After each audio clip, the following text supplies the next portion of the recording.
sesi hari ini. Iya, Kak. Kita sebentar lagi mulai. Oke.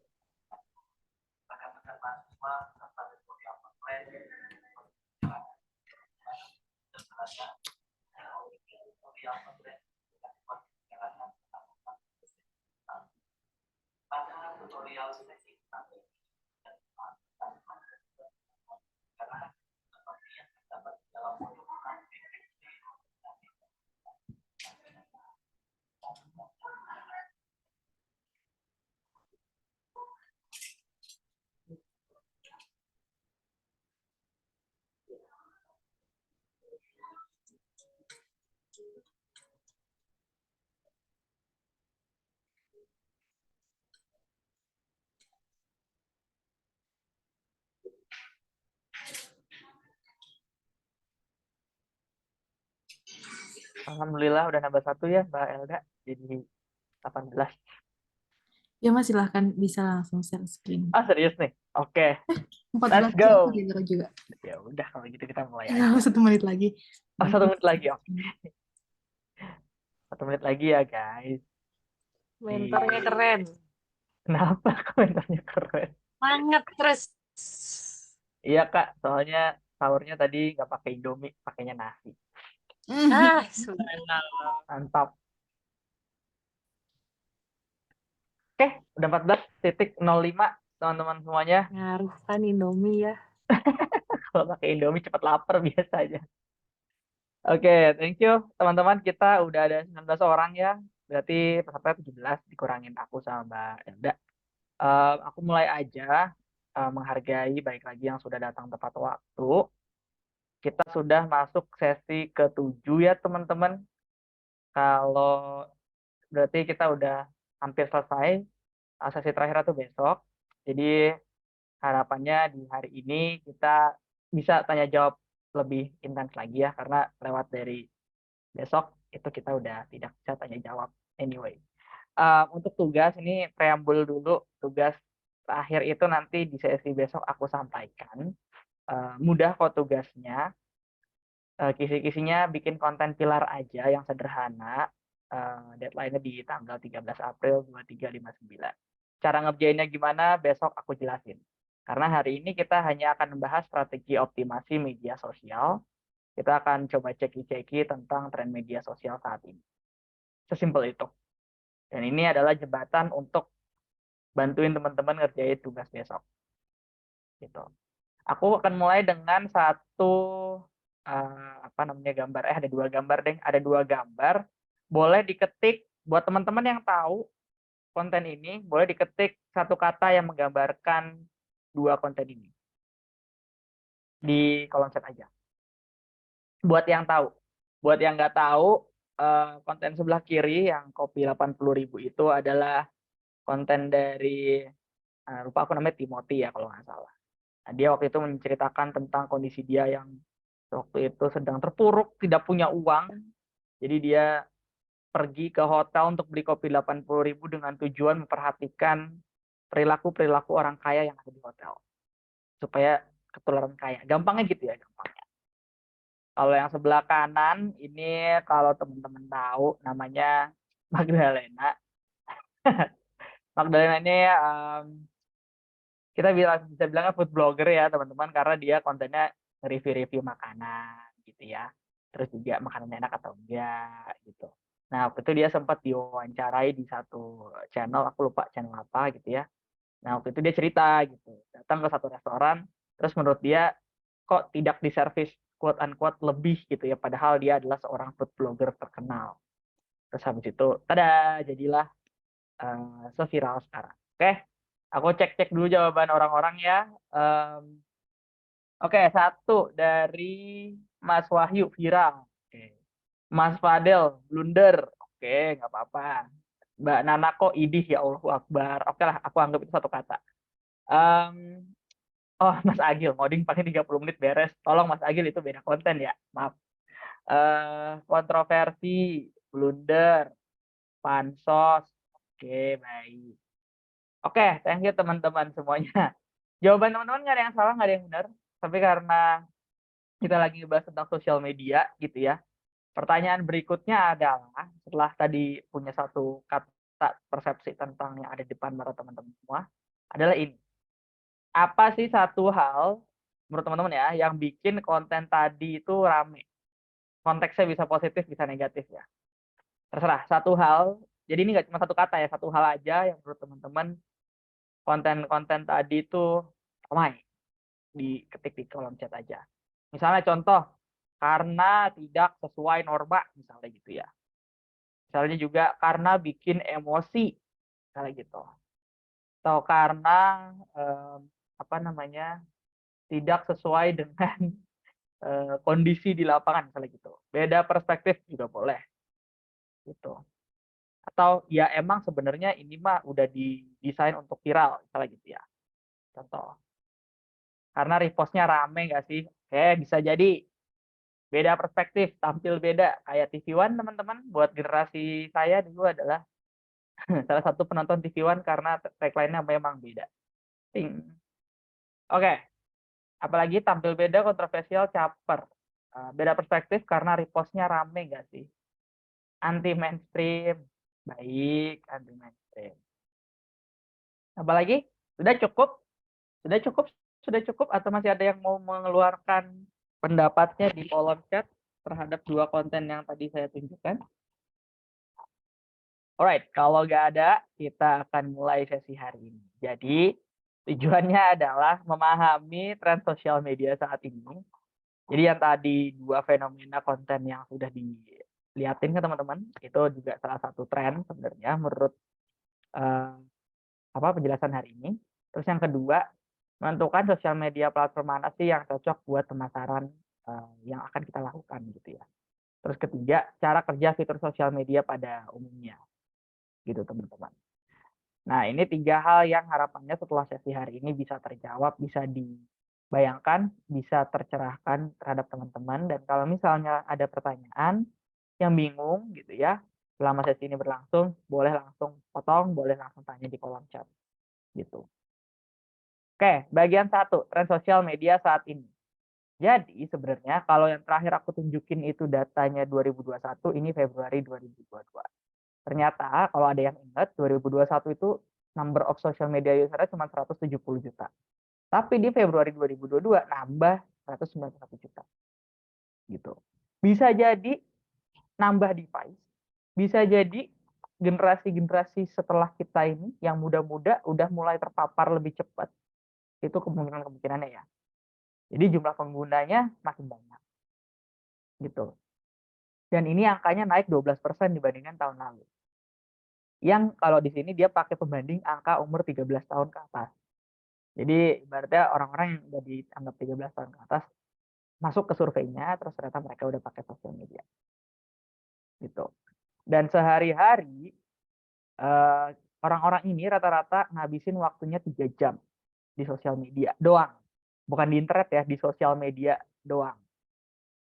Artinya apa? Artinya wah itu udah 1/8 waktu kita hidup gitu. Kita aja kalau kerja pada umumnya ada 8 jam kerja. 8 jam tidur, 8 jam aktivitas di luar dua itu. Jadi sebenarnya orang-orang ini bahkan di sela-sela kerja pun masih bisa buka sosial media gitu. Jadi ada peluang-peluang untuk bisa masuk ke radarnya mereka, ke attention-nya mereka di sosial media ini. Nah, year on year change in time span-nya itu naik 3 menit atau 1,5% aja dibandingkan tahun lalu. Nah, di sini juga rata-rata sosial media yang digunakan itu bisa 8,5 gitu ya platformnya. Jadi kita tuh punya lebih daripada satu platform sosial media gitu ya. Nah, di sini rata-rata orang Indonesia punya 8,5 platform. Gampangnya gitu. Misalnya aku punya LinkedIn, aku punya Twitter, aku punya Facebook, aku punya Instagram, aku punya TikTok, itu dihitung sosial media. Gitu ya. Nah, di sini juga sosial media user dibandingkan total population itu ada 68,9%. Artinya ya bayangin aja kita punya market yang segede itu untuk kita tap in di sosial media terutama. Makanya kita juga harus belajar tentang social media optimization. Nah, di sini juga yang perlu dipahami bahwa pengguna sosial media terbesar gitu ya, di sini adalah laki-laki ya. Jadi laki-laki dibandingkan total social media user itu ada 53%, perempuan ada 46,5%. Gitu. Jadi ternyata kita sebagai lelaki ini lebih suka pakai sosial media dibandingkan perempuan. Gitu. Tapi di sini nggak dijelasin ya, pakai sosial medianya untuk apa? Apakah untuk nyari berita, belanja, buang-buang waktu aja, nonton di Netflix dan segala macam itu nggak dimasukin di sini. Dia hanya nyebutin pokoknya laki-laki lebih banyak jumlahnya daripada perempuan. Sehingga itu bisa jadi salah satu pangsa pasar yang bisa kita sasar. Gitu. Nah, berikutnya ada alasan-alasan utama orang pakai sosial media. Gitu ya. Nah, yang menarik di sini adalah ternyata seperti jargon-jargon ya, sosial media itu mendekatkan yang jauh, menjauhkan yang dekat. Gampangnya gitu. Sesimpel, ya kan keeping in touch with friends and family. Sesimpel ini aja. Misalnya ternyata kita punya keluarga dalam satu rumah gitu ya, di ruangan berbeda, kadang-kadang kita juga menggunakan sosial media chat WhatsApp gitu. Padahal sebenarnya kita bisa ajak keluar kamar gitu ya, terus ngobrol sama orang itu, tapi ternyata ya udah karena udah ada sosial media kita ngobrolnya by chat aja, walaupun kita satu rumah. Itu fenomena yang terjadi gitu ya. Dan di situ tuh menjadi salah satu alasan terbesar gitu ya penggunaan sosial media. Nah yang kedua ini rada unik, yaitu adalah ngisi waktu luang. Gitu. Jadi mereka secara sadar punya waktu luang gitu ya, tapi mereka milih untuk ngisi dengan menghabiskan di sosial media. Nah di sini yang tricky adalah waktu luang yang disebut tuh waktu luang yang kayak gimana gitu kan? Apakah waktu luang setelah selesai kerja, ataukah waktu luang pas hari libur, ataukah waktu luang pas di sela-sela jam istirahat, misalnya kayak gitu. Tapi mereka aware bahwa ya saya pakai sosial media alasannya untuk ngisi waktu luang. Tujuannya apa ya? Terserah, pokoknya buat ngisi waktu luang aja. Sehingga kita punya banyak spare waktu untuk dapetin perhatian mereka di sana.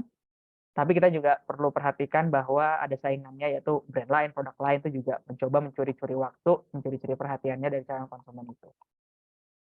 Yang ketiga adalah seeing what's being talked about. Jadi ini lebih ke ngelihat tren apa sih hari ini gitu. Ada keributan Twitter apa sih kalau teman-teman pengguna Twitter? Ada gosip terbaru apa sih dari Instagram gitu ya? Atau ada berita terbaru apa sih? Nah, itu alasan nomor 3. Sehingga itu juga bisa kita jadikan sebagai apa namanya? Strategi gitu ya. Bahasanya riding the waves gitu ya, ngikutin tren. Kalau tadi ada yang lagi viral-viral tadi kita coba-coba, kan banyak banget tuh kalau teman-teman lihat akun-akun yang mencoba menganalisis kenapa 2 konten tadi yang disebut di awal bisa viral gitu. Atau tiba-tiba banyak akun berita nyomot berita itu terus dijadiin konten di sosial media mereka. Nah, itu jadi salah satu strategi riding the waves.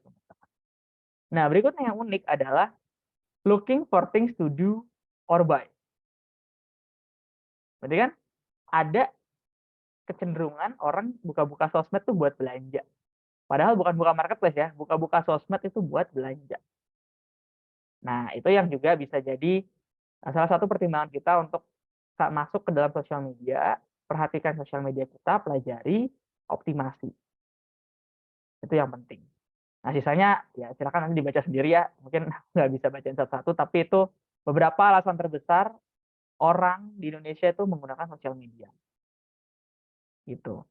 Nah, di sini kita akan coba nanti analisis gitu ya, kira-kira kita bisa masuk di bagian mana sadarnya orang-orang ini di alasan-alasan penggunaan sosial media tadi. Nah, di sini kita juga ada data sosial media terbanyak yang digunakan di Indonesia. Ternyata WhatsApp adalah sosial media yang paling sering digunakan oleh orang-orang Indonesia. Gitu. Dan juga penggunanya paling banyak. Instagram nomor 2, Facebook nomor 3, TikTok nomor 4. Nah, kalau tadi ingat di penjelasan yang pertama, satu orang itu bisa 8,5 sosial media, ya karena balik lagi, bisa jadi dia punya WhatsApp, punya Instagram, Facebook, TikTok, Telegram, Twitter, Facebook Messenger, Line, Pinterest, dan segala macam. Nah, biasanya memang WhatsApp, Instagram, dan Facebook ini karena adalah satu kesatuan company, kalau teman-teman tahu, undernya Meta gitu ya. Sehingga mereka tuh integrated satu sama lain kontennya dan fitur-fiturnya saling bantu Kayak misalnya kita mau ngiklan di Facebook, dia ada pilihan untuk ke Instagram gitu ya. Dan kita juga bisa bayangkan bahwa ekosistemnya si Meta tadi memang ngebuat orang itu berlama-lama menggunakan sosial media. Tapi yang unik di sini ada namanya TikTok, teman-teman. Platform yang cukup baru ya dibandingkan WhatsApp, Instagram, sama Facebook, tapi dia bisa mengisi posisi nomor 4. Gitu. Artinya apa? Artinya kita kalau misalnya baru juga gitu atau brand atau produk baru, kita bisa masuk ke TikTok sebagai salah satu sarana untuk dapetin attention dari calon konsumennya kita atau dari target market kita. Gitu. Sisanya baik lagi bisa jadi pilihan-pilihan gitu ya. Kalau misalnya mau dibikin akun sosial medianya. Jadi dengan mengetahui sosial media mana sih yang paling sering digunakan, dengan mengetahui alasan orang menggunakan sosial media, harapannya konten yang kita bangun atau yang akan kita buat itu bisa memenuhi kebutuhannya orang-orang tadi di sosial media yang paling sering mereka lihat gitu. Nah, di sini kita coba bandingin kalau tadi teman-teman ingat penggunaan sosial media di sini itu kan 3 jam per hari rata-rata orang menggunakan sosial media. Misalnya sebulan ada berapa hari? 30 hari, berarti 90 jam orang ngabisin waktu di sosial media. Nah, ini di breakdown gitu ya, di breakdown berapa jam dia ngabisin di WhatsApp, YouTube, Facebook, Instagram, TikTok gitu. Ternyata yang unik adalah walaupun TikTok ini penggunanya tidak seaktif pengguna WhatsApp, Instagram, dan Facebook gitu ya, dan sebanyak pengguna WhatsApp, Instagram, dan Facebook, tapi orang spend waktu banyak banget 23 jam per bulan di depan TikTok. Dan di sini dilihat growth-nya paling tinggi 67% dibandingkan tahun lalu gitu ya. Dibandingkan juga dengan sosial media yang lain. Sehingga apa? Sehingga bisa menjadi pilihan tepat untuk kalau kita mau branding atau doing marketing activity di TikTok. Gitu. Nah, sisanya ini bisa kita tetap pakai atau kita gunakan dengan tujuannya masing-masing. Misalnya WhatsApp itu untuk channel conversation calon konsumen kita. Instagram untuk kita branding dari sisi awareness aja. Tapi TikTok itu udah bisa chat, bisa belanja gitu ya, bisa ngiklan. Udah cukup komprehensif sebagai satu platform e-commerce menurutku sendiri ya, menurutku sendiri. Nah, di sini juga cerita sedikit. Jadi saya sudah menikah, terus sudah punya istri. Nah, yang menjadi tantangan adalah istri saya itu suka tiba-tiba buka TikTok, suka tiba-tiba check out. Jadi sebenarnya TikTok ini cukup powerful, padahal menurut saya sendiri istri saya itu orang yang cukup pemilih ya dalam berbelanja. Tapi tiba-tiba semenjak adanya TikTok, saya ngerasa kayaknya dia nggak milih-milih deh. Kayaknya dia pokoknya ngelihat bagus, murah, beli gitu. Bagus, murah, check out. Bagus, murah, tiba-tiba udah ada depan rumah besoknya. Tiap kali tanya, kenapa sih beli di TikTok gitu ya. Ternyata ada fenomena bahwa ketika online shop yang ada di TikTok itu live gitu ya, mereka tuh ngasih harga yang jauh lebih murah daripada platform lain gitu. Jadi misalnya mereka jualan di Tokopedia, jualan di Shopee, jualan di Instagram. Pas mereka buka toko di TikTok itu harganya tiba-tiba lebih murah. Ternyata kayak gitu. Sehingga wajar aja menurutku ketika pengguna TikTok ini ngabisin waktunya lebih banyak dibandingkan yang lain. Gitu. Nah, baik lagi, ini kalau ada yang tahu ya karena TikTok lagi punya banyak duit sehingga mereka bisa ngadain promo-promo yang masif gitu. Ya, promo-promo yang masif, gratis ongkir, potongan harga, itu juga udah 2 combo yang mematikan ya. Untuk kalau misalnya teman-teman punya pasangan terutama perempuan, sangat tempting, sangat menggoda untuk tiba-tiba check out gitu.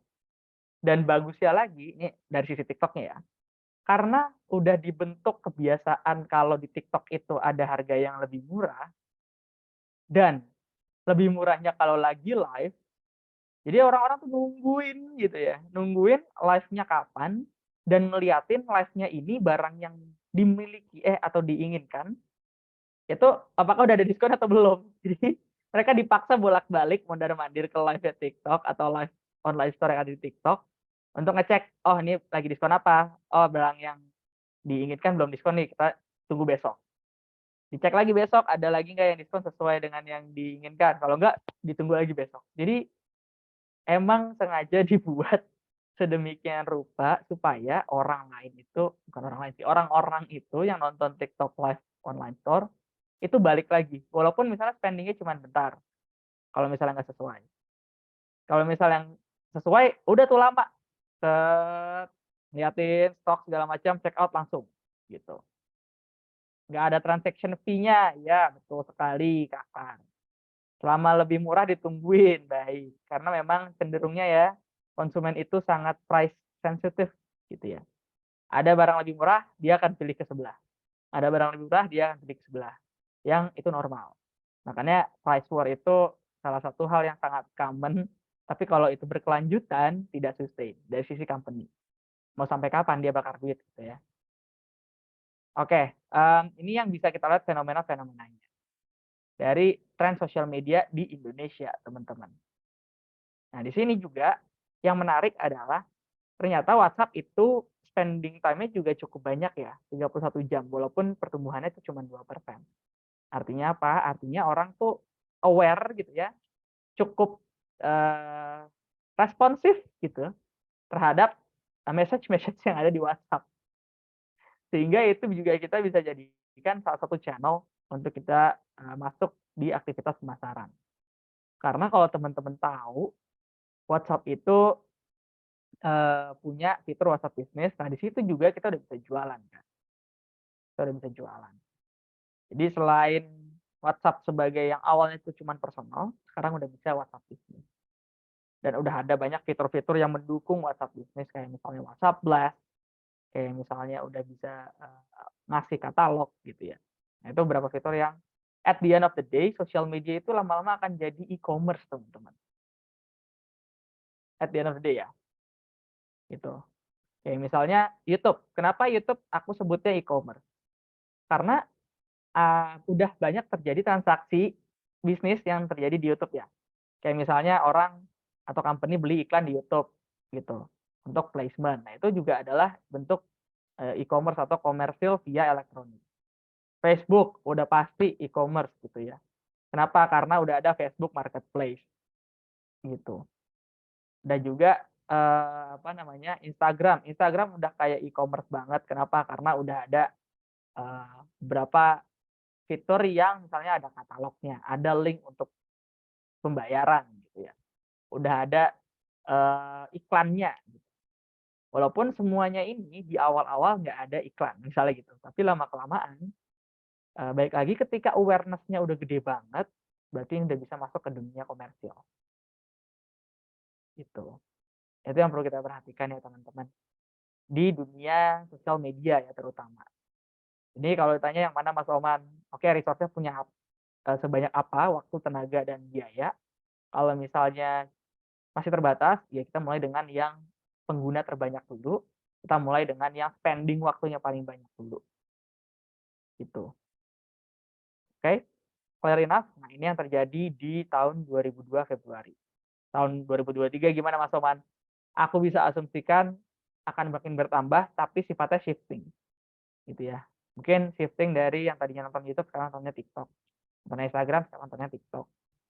Terus habis itu misalnya dari YouTube nontonnya ke Instagram segala macam gitu. Jadi paling shifting aja. Karena waktu manusia itu kan terbatas ya, spend attention-nya itu kan terbatas ya. Pokoknya sehari cuma 24 jam. Gimana caranya kita sebagai marketer bisa masuk ke radar 24 jamnya mereka gitu. Kalau 24 jam Mas Oman, balik lagi, teman-teman tahu gak sih kalau TikTok itu live-nya 24 jam? Tahu nggak? Kalau misalnya itu 24 jam yang ganti cuma talent-nya doang. Bolak-balik ganti talent tapi itu tetap live terus, gitu. Nah, TikTok tuh pengen ngedisrupt waktunya 24 jamnya orang-orang gitu. Dari pagi sampai pagi lagi, nggak berhenti-berhenti, nggak berhenti-berhenti gitu. Itu cara TikTok karena dia kalau teman-teman ingat yang strategi SWOT itu, dia tahu strength-nya, dia tahu opportunity-nya ada, ya udah dia agresif aja. Dia juga punya resource-nya, langsung aja gaspol. Dapetin attention orang sebanyak-banyaknya. Gitu. Itulah kejayaan TikTok karena sekarang dia yang lagi naik daun banget gitu. Oke, ini yang terjadi di dunia sosial media Indonesia. Nah, di sini kita harus memahami tentang virality factor. Jadi kalau kita tadi udah dipahami juga tentang alasan utama penggunaan sosial media, kita juga tahu tentang sosial media paling banyak itu yang digunakan mana aja. Nah, kita udah tahu juga spending orang-orang itu waktunya di mana. Sekarang gimana caranya mencuri perhatian orang-orang tadi dengan ya virality factor ini, gitu ya teman-teman. Virality factor. Nah, virality factor pertama adalah evoke high arousal emotion. Jadi yang sifatnya tuh triggering, gitu ya. Triggering, bikin orang emosi, nggak harus negatif, positif juga bisa, gitu ya. Sehingga mereka bisa tergerak untuk membagikan atau melakukan aktivitas berikutnya, gitu. Di sosial media itu bisa aja nge-like, komen, subscribe, share, apapun itu. Saking emosinya ya. Jadi high arousal emotion itu emosi yang bisa menggerakkan orang gitu ya. Dan ini nggak terbatas cuman emosi positif. Bisa aja excitement, seneng banget gitu ya. Atau enggak amusement, terhibur banget. Habis itu juga bisa negative emotion kayak bikin kita kesel, bikin kita insecure, bikin kita ngerasa anxiety kalau kata anak Jaksel. Nah, itu konten-konten yang bikin mereka bisa jadi viral salah satunya. Kalau bisa kita balik ke sebelumnya, di sini ini merujuk ke yang pertama tadi. Dia sangat men-trigger emosi orang-orang gitu ya. Emosi kesel, marah, jijik, nggak habis thinking, emosi-emosi yang apa namanya, bisa membuat orang-orang ini tuh nyebarin hal-hal ini walaupun sifatnya negatif ke orang-orang sekitarnya mereka, gitu. Lihat deh, kemarin nonton kontennya dia nih, ngeselin banget, katanya nggak punya uang tapi masih bisa beli kopi 80.000, gitu-gitu tuh. Sehingga engagement yang terjadi itu tinggi banget, teman-teman. Udah nggak tahu berapa banyak, kalau nggak salah aku pernah nonton video lanjutannya dari si Timothy, dia tuh kayak bikin klarifikasi, "Iya, gue sengaja bikin konten itu karena gue pengen dapetin engagement tinggi." Gitu. Jadi zaman sekarang itu kita nggak bisa langsung percaya dari konten-konten yang lagi dibuat oleh brand atau sosial media tertentu.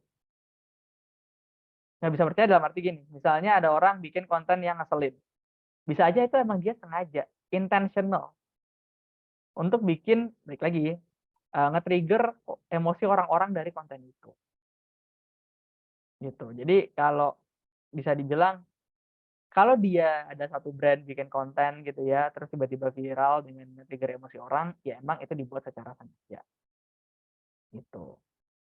Bukan berarti nggak sengaja, gitu ya. Sehingga kita sudah ada masuk di mana, era trust issue terhadap konten-konten yang bikin. Apakah konten itu beneran? Atau jangan-jangan cuma staged gitu, atau emang sengaja dibuat untuk viral aja, dan segala macam dan segala macam. Jadi kita juga bisa memilah-milah, memilih-milih mana konten yang sifatnya tuh masuk akal, gitu ya. Walaupun bikin emosi, mana konten-konten yang sifatnya ya emang cuma bikin emosi aja, karena dia sengaja bikin nggak masuk akal. Kalau teman-teman tahu, sempat baca konten yang harga biaya perjalanan ke Jepang gitu. Ada tuh, aku nggak tahu siapa yang bikin namanya persisnya. Dia bikin tuh listing harga ke Jepang ternyata sampai sekian ratus juta gitu. Viral gitu. Karena nge-triggering orang-orang yang emang ngerasa kok nggak masuk akal banget gitu. Atau nge-triggering orang-orang yang udah pernah ke Jepang, terus habis itu melakukan klarifikasi gitu kan. Nah, di sini kita iya buka pintu 4 juta, buka pintu taksi di Jepang 4 juta gitu kan, nggak, ya balik lagi menurutku itu nggak masuk akal, tapi menurut orang-orang saking nggak masuk akalnya, dia kesel, terus dia bikin klarifikasi gitu ya. Ya itu dia namanya Ibnu. Habis itu dia bikin konten lagi. Jadi kontennya si Ibnu nge-triggering orang untuk bikin konten. Gitu. Itu luar biasa aja. Dan kalau nggak salah ternyata itu yang bikinin emang agensinya aja sengaja bikin kayak gitu. Si Ibnunya mah sebagai talent, iya aja toh dibayar, gitu kan. Nah, balik lagi, kalau kita tahu gimana cara nge-trigger emosi orang-orang, gitu ya. Gimana caranya nge-trigger biar mereka tuh melakukan sesuatu setelah menonton konten kita. Nah, itu bisa banget dengan memperhatikan tren gitu ya, terus dilihat mana yang kira-kira bisa triggering. Nah, pertanyaan bagus. Mas, kira-kira ini akan merusak branding dirinya sendiri nggak sih, Mas? That's a very good question. Zaman sekarang, membatasi apakah ini akan merusak branding sendiri atau enggak, itu biasanya dinomorduakan, Mbak Vida, gitu ya. Yang penting viral dulu, karena tendensinya kayak gini nih, Mbak Vida. Ketika konten viral itu sifatnya negatif, gitu ya, sifatnya negatif, dia tuh tinggal nutupin dengan konten-konten viral yang lain, gitu aja. Ibaratnya tuh ngebikin orang lupa, gitu ya. Misalnya kita punya konten yang tadi sih, Mbak-mbak food blogger. Menurutku, konten viral negatifnya dia nggak akan bertahan lama juga sih. Kayak misalnya sebulan ntar orang lupa, gitu. Jadi ibaratnya kalau ngerusak diri sendiri, ya selama sebulan aja. Berikutnya dia bisa dengan, ya balik lagi dengan santainya ngedesain konten, dengan santainya dia akan nge-branding lagi, nge-branding ulang. Kurang lebih kayak gitu Mbak Vida. Tapi emang ketika kita udah masuk ke dalam dunia emosionalnya manusia, apalagi bikin konten, eee, efek sampingnya ketika kita udah ngerusak dan branding kita sendiri dan kita nggak bisa get up gitu ya, atau kita nggak punya backup plan gimana caranya itu bisa balikin lagi ke sebelum kita sejelek itu namanya. Nah, itu mending jangan. Jadi analisis resiko juga perlu ya teman-teman. Analisis resiko. Ternyata film jadi bikin mereka nggak trustworthy lagi ke klien. Nah, itu adalah salah satu bentuk resiko virality faktor. Karena kita ngomongin virality factor ini bukan ngomongin bagus atau enggaknya ya, Mbak Vida. Kita ngomongin apa yang bikin konten itu viral. Nah, next-nya baru kita apakah akan menggunakan tipe-tipe konten kayak gitu atau enggak. Gitu. Ada yang tipe kontennya ya nggak usah yang nge-trigger banget, nggak apa-apa lah growth-nya pelan-pelan gitu. Tapi mereka aman ada. Ada yang misalnya bener-bener kita kayak butuh viral sekarang nih karena kita brand baru. Kita belum ada yang tahu. Kita butuh banget awareness tinggi-tingginya. Nah, bikinlah konten yang triggering segala macam. Gitu.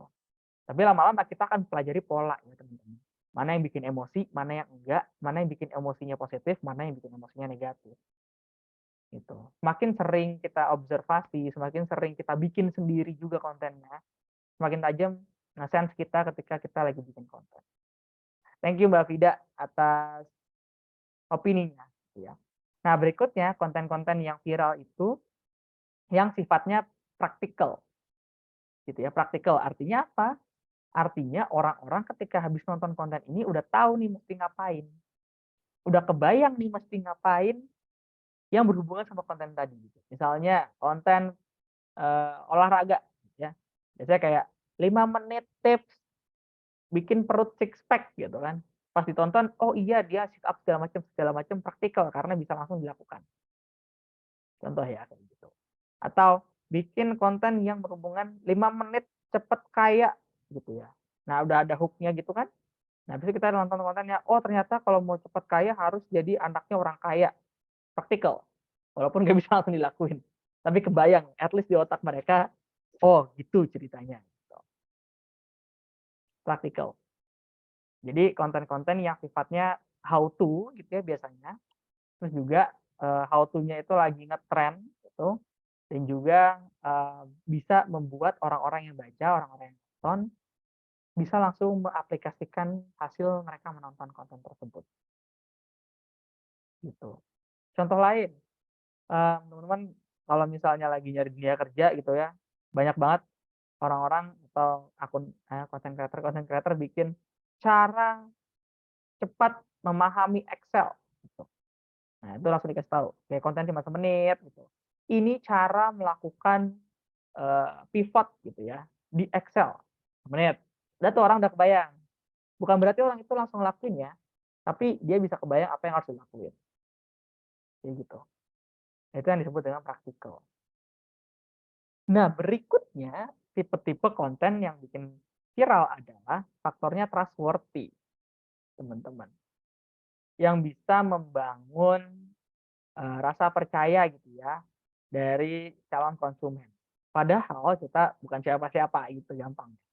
Nah, biasanya trik-trik yang dipakai adalah quoting expert in your field expertise atau citing statistik dari sumber-sumber yang kredibel gitu. Kemudian bikin analisisnya, kemudian dibikin kontennya, itu viral gitu. Walaupun ini efek sampingnya ya, walaupun kadang-kadang yang di-quote itu orangnya tidak ngomong hal tersebut gitu. Walaupun ya, kayak kita cuma naruh foto siapa, naruh foto Bill Gates sembari bikin quote, "Kalau mau kaya jualan mie ayam." Nah, contoh ya, tapi karena yang ngomong Bill Gates, ya udah kita percaya aja. Contohnya kayak gitu. Itu kalau misalnya kita nge-quote. Atau kita ngambil data dari media mana gitu ya, terus kita analisis, oh ternyata penghasilan orang di Indonesia itu rata-rata 3 juta per bulan gitu ya. Jadi yang bikin konten langsung dianalisis gitu ya, yang bikin konten dengan harapan penghasilan 2 digit itu adalah ya balik lagi tidak masuk akal misalnya kayak gitu. Bikinlah konten, tada, gitu teman-teman. Jadi ini virality factor yang pertama di bagian emosi gitu ya, triggering atau enggak, mau itu emosi positif atau negatif. Yang kedua, DEBM gimana Kak? DEBM itu apa ya Kak? Aku nggak ngerti. Boleh dijelasin nggak Kak Huda? Halo? Tes tes. Kak Manaro Huda? Nggak ada kah orangnya? Itu Kak yang bikin channel food apa ya, yang masak gitu yang seharusnya lakukan benar tapi banyak step-step yang lain yang nggak masuk akal gitu. Oh iya, masak-masak yang bikin emosi. Balik lagi, Eh, high arousal emotion. Aku kayak pernah nonton dikasih tahu sama istri, terus aku kayak, ya Allah ini apaan sih gitu. Oke, dia ngejelasin lagi masak apa, bahannya apa, kok terus tiba-tiba kok nggak nyambung, atau enggak kok tiba-tiba ya elah gini doang, gitu. Itu ya, bikin kesel. Jangan lupa masak pakai corong merah, padahal nggak ada gunanya. Gitu teman-teman. Kang Manaro hobi. Nah, iya, mungkin itu bisa jadi jangan-jangan hobinya Kak Manaro juga ya, karena konten yang disajikan itu kadang-kadang dari hal-hal yang kita sukai ya teman-teman. Gitu. Kita suka nonton, kita suka nge-like, kita suka nge-share tipe-tipe konten yang mirip. Gitu Kak Manaro, thank you. At the end of the day, ternyata yang paling efektif itu adalah triggering emotion ya teman-teman. Tapi balik lagi kalau kita mau masuk ke sana, kita harus tahu konsekuensinya. Tadi dari Kak Vida juga bilang bisa jadi itu akan nurunin brand eh, image kita gitu ya di mata konsumen. Gitu. Tapi bisa jadi itu malah ngangkat brand kita di mata konsumen. Misalnya kayak gitu. Nah, berikutnya ada lagi virality factor visual appeal gitu teman-teman. Pastinya konten yang viral itu cenderung ada gambarnya, ada fotonya, ada kegiatannya, terus juga ada teks-teks yang bisa dibaca karena balik lagi tulisannya gede-gede gitu ya. Sehingga dia bisa cenderung untuk dapetin engagement lebih tinggi. Gitu. Haha, oke, masak air dari es batu kesel banget. Iya kesel, aku bacanya aja kesel belum nonton. Oke, anyway. Di sini ada perbandingan ya. Kalau misalnya kita nge-tweet di Twitter pakai foto, itu bisa dapetin retweet 35% lebih banyak daripada cuma nge-tweet kata-kata doang. Gitu ya. Jadi kalau ada gambarnya, ada tulisannya, oke kita bisa dapetin engagement rate lebih tinggi. Sama juga kalau di Facebook gitu ya, kita nge-post gambar, itu interaksinya lebih tinggi 87% dibandingkan kalau kita cuman nge-post link doang di Facebook atau cuman tulisan-tulisan doang di Facebook. Jadi di sini yang perlu diperhatikan adalah seberapa appealing atau seberapa menarik visual yang kita sampaikan ke calon konsumen kita. Gitu. Taunya gimana Mas menarik atau enggak? Ya kita bisa benchmarking aja. Kalau misalnya dia adalah brand makanan yang ditonjolin itu biasanya ya si foto makanannya. Gampangnya gitu. Kalau baju, foto modelnya, foto bajunya. Gitu. Kalau misalnya yang lain, misalnya kita jualan sikat gigi Mas, foto giginya sama foto sikat giginya gitu. Gitu ya teman-teman.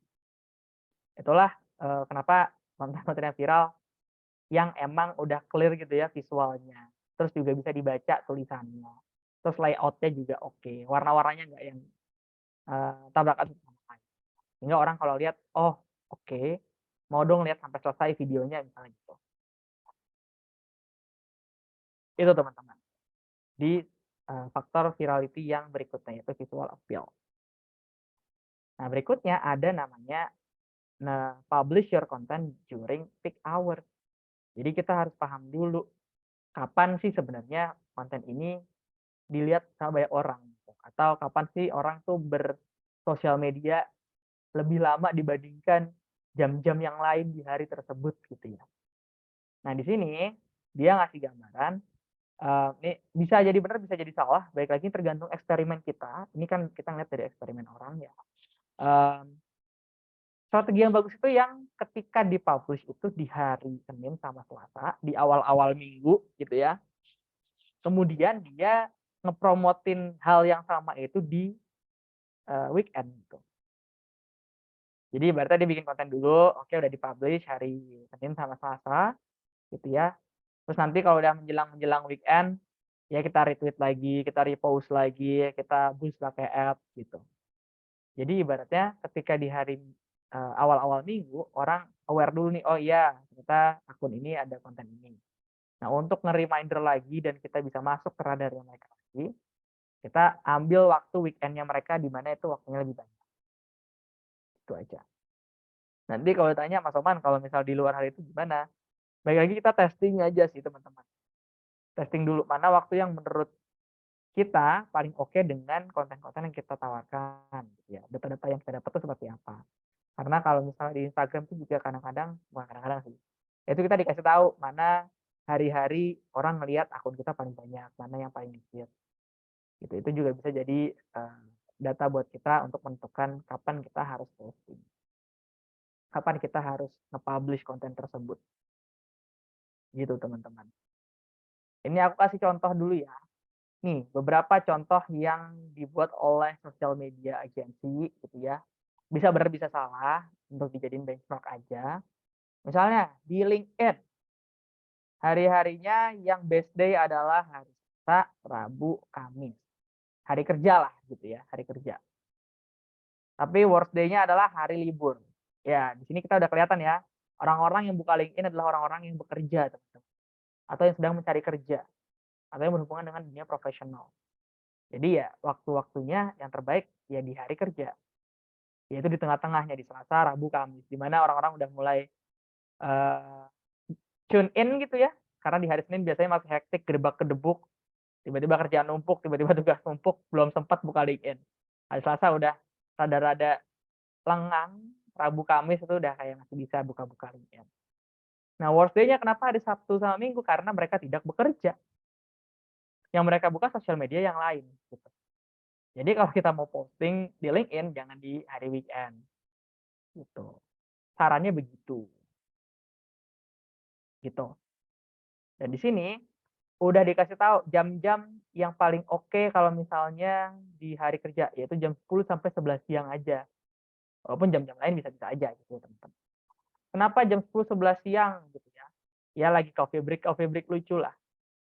Gitu teman-teman.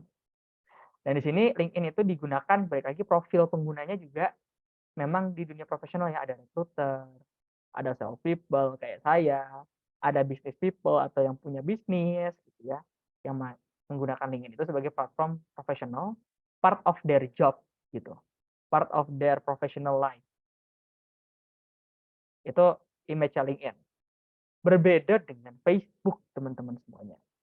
Facebook ternyata setelah dicoba analisis sama si media agency ini, yang paling best day adalah hari Kamis, Jumat, Sabtu menjelang weekend dan Minggu gitu. Jadi kalau si LinkedIn tadi di working days, si Facebook ini udah cenderung hari-hari menuju liburan gitu. Worst day-nya di hari Selasa. Jadi ibaratnya ya udah Selasa sampai hari Kamis LinkedIn, udah sisanya Facebook gitu. Dan jam-jamnya ini setelah jam makan siang. Jadi jam 1 sampai jam 4 sore. Nah, engagement paling tinggi seperti yang sudah diprediksi adalah di hari Sabtu dan di hari Minggu, di mana itu weekend. Saatnya orang-orang berbagi atau pamer-pamer kegiatan weekend-nya mereka kalau mereka tuh punya kehidupan yang bahagia ya teman-teman, di luar kerjaan gitu. Ceritanya gitu. Nah, di sini juga Facebook users itu biasanya nyari-nyari gitu ya, atau menggunakan Facebook pakai desktop atau PC.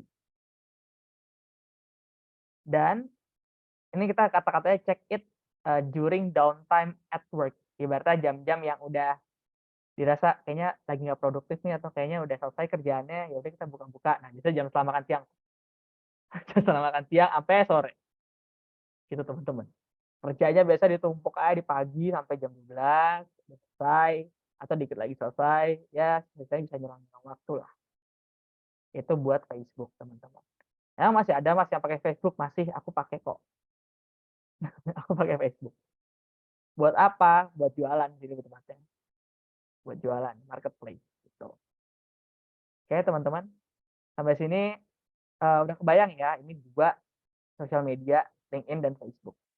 Oke, kita coba bandingkan dengan Twitter, platform yang sifatnya tulisan ya atau text based gitu ya. Walaupun tetap bisa upload foto, video segala macam. Ternyata karena text based kecenderungannya tuh orang-orang nggak attention banyak waktu ya atau nggak nge-spend banyak waktu buat buka Twitter. Jadi kayak buka sekilas, nge-tweet selesai, tutup. Karena tidak ada visual yang membuat mereka bertahan lama. Gitu. Nah, di sini waktu-waktunya adalah waktu jam makan siang, teman-teman. Jam 12 sampai jam 1 buka Twitter gitu ya, ngecek keributan apa hari ini, ngecek berita apa hari ini, selesai. Habis itu tutup Twitternya. Gitu. Nah, hari-harinya ternyata menariknya adalah di hari kerja. Jadi kalau kita bandingin sama si LinkedIn, Twitter itu ibaratnya LinkedIn versi istirahat makan siang. Nah, gitu. LinkedIn versi istirahat makan siang. Gitu. Nah, di sini Senin sampai Jumat ya kalau buat Twitter dan best hour-nya adalah lunch hour, jam makan siang. Worst day-nya itu Sabtu sama Minggu. Gitu.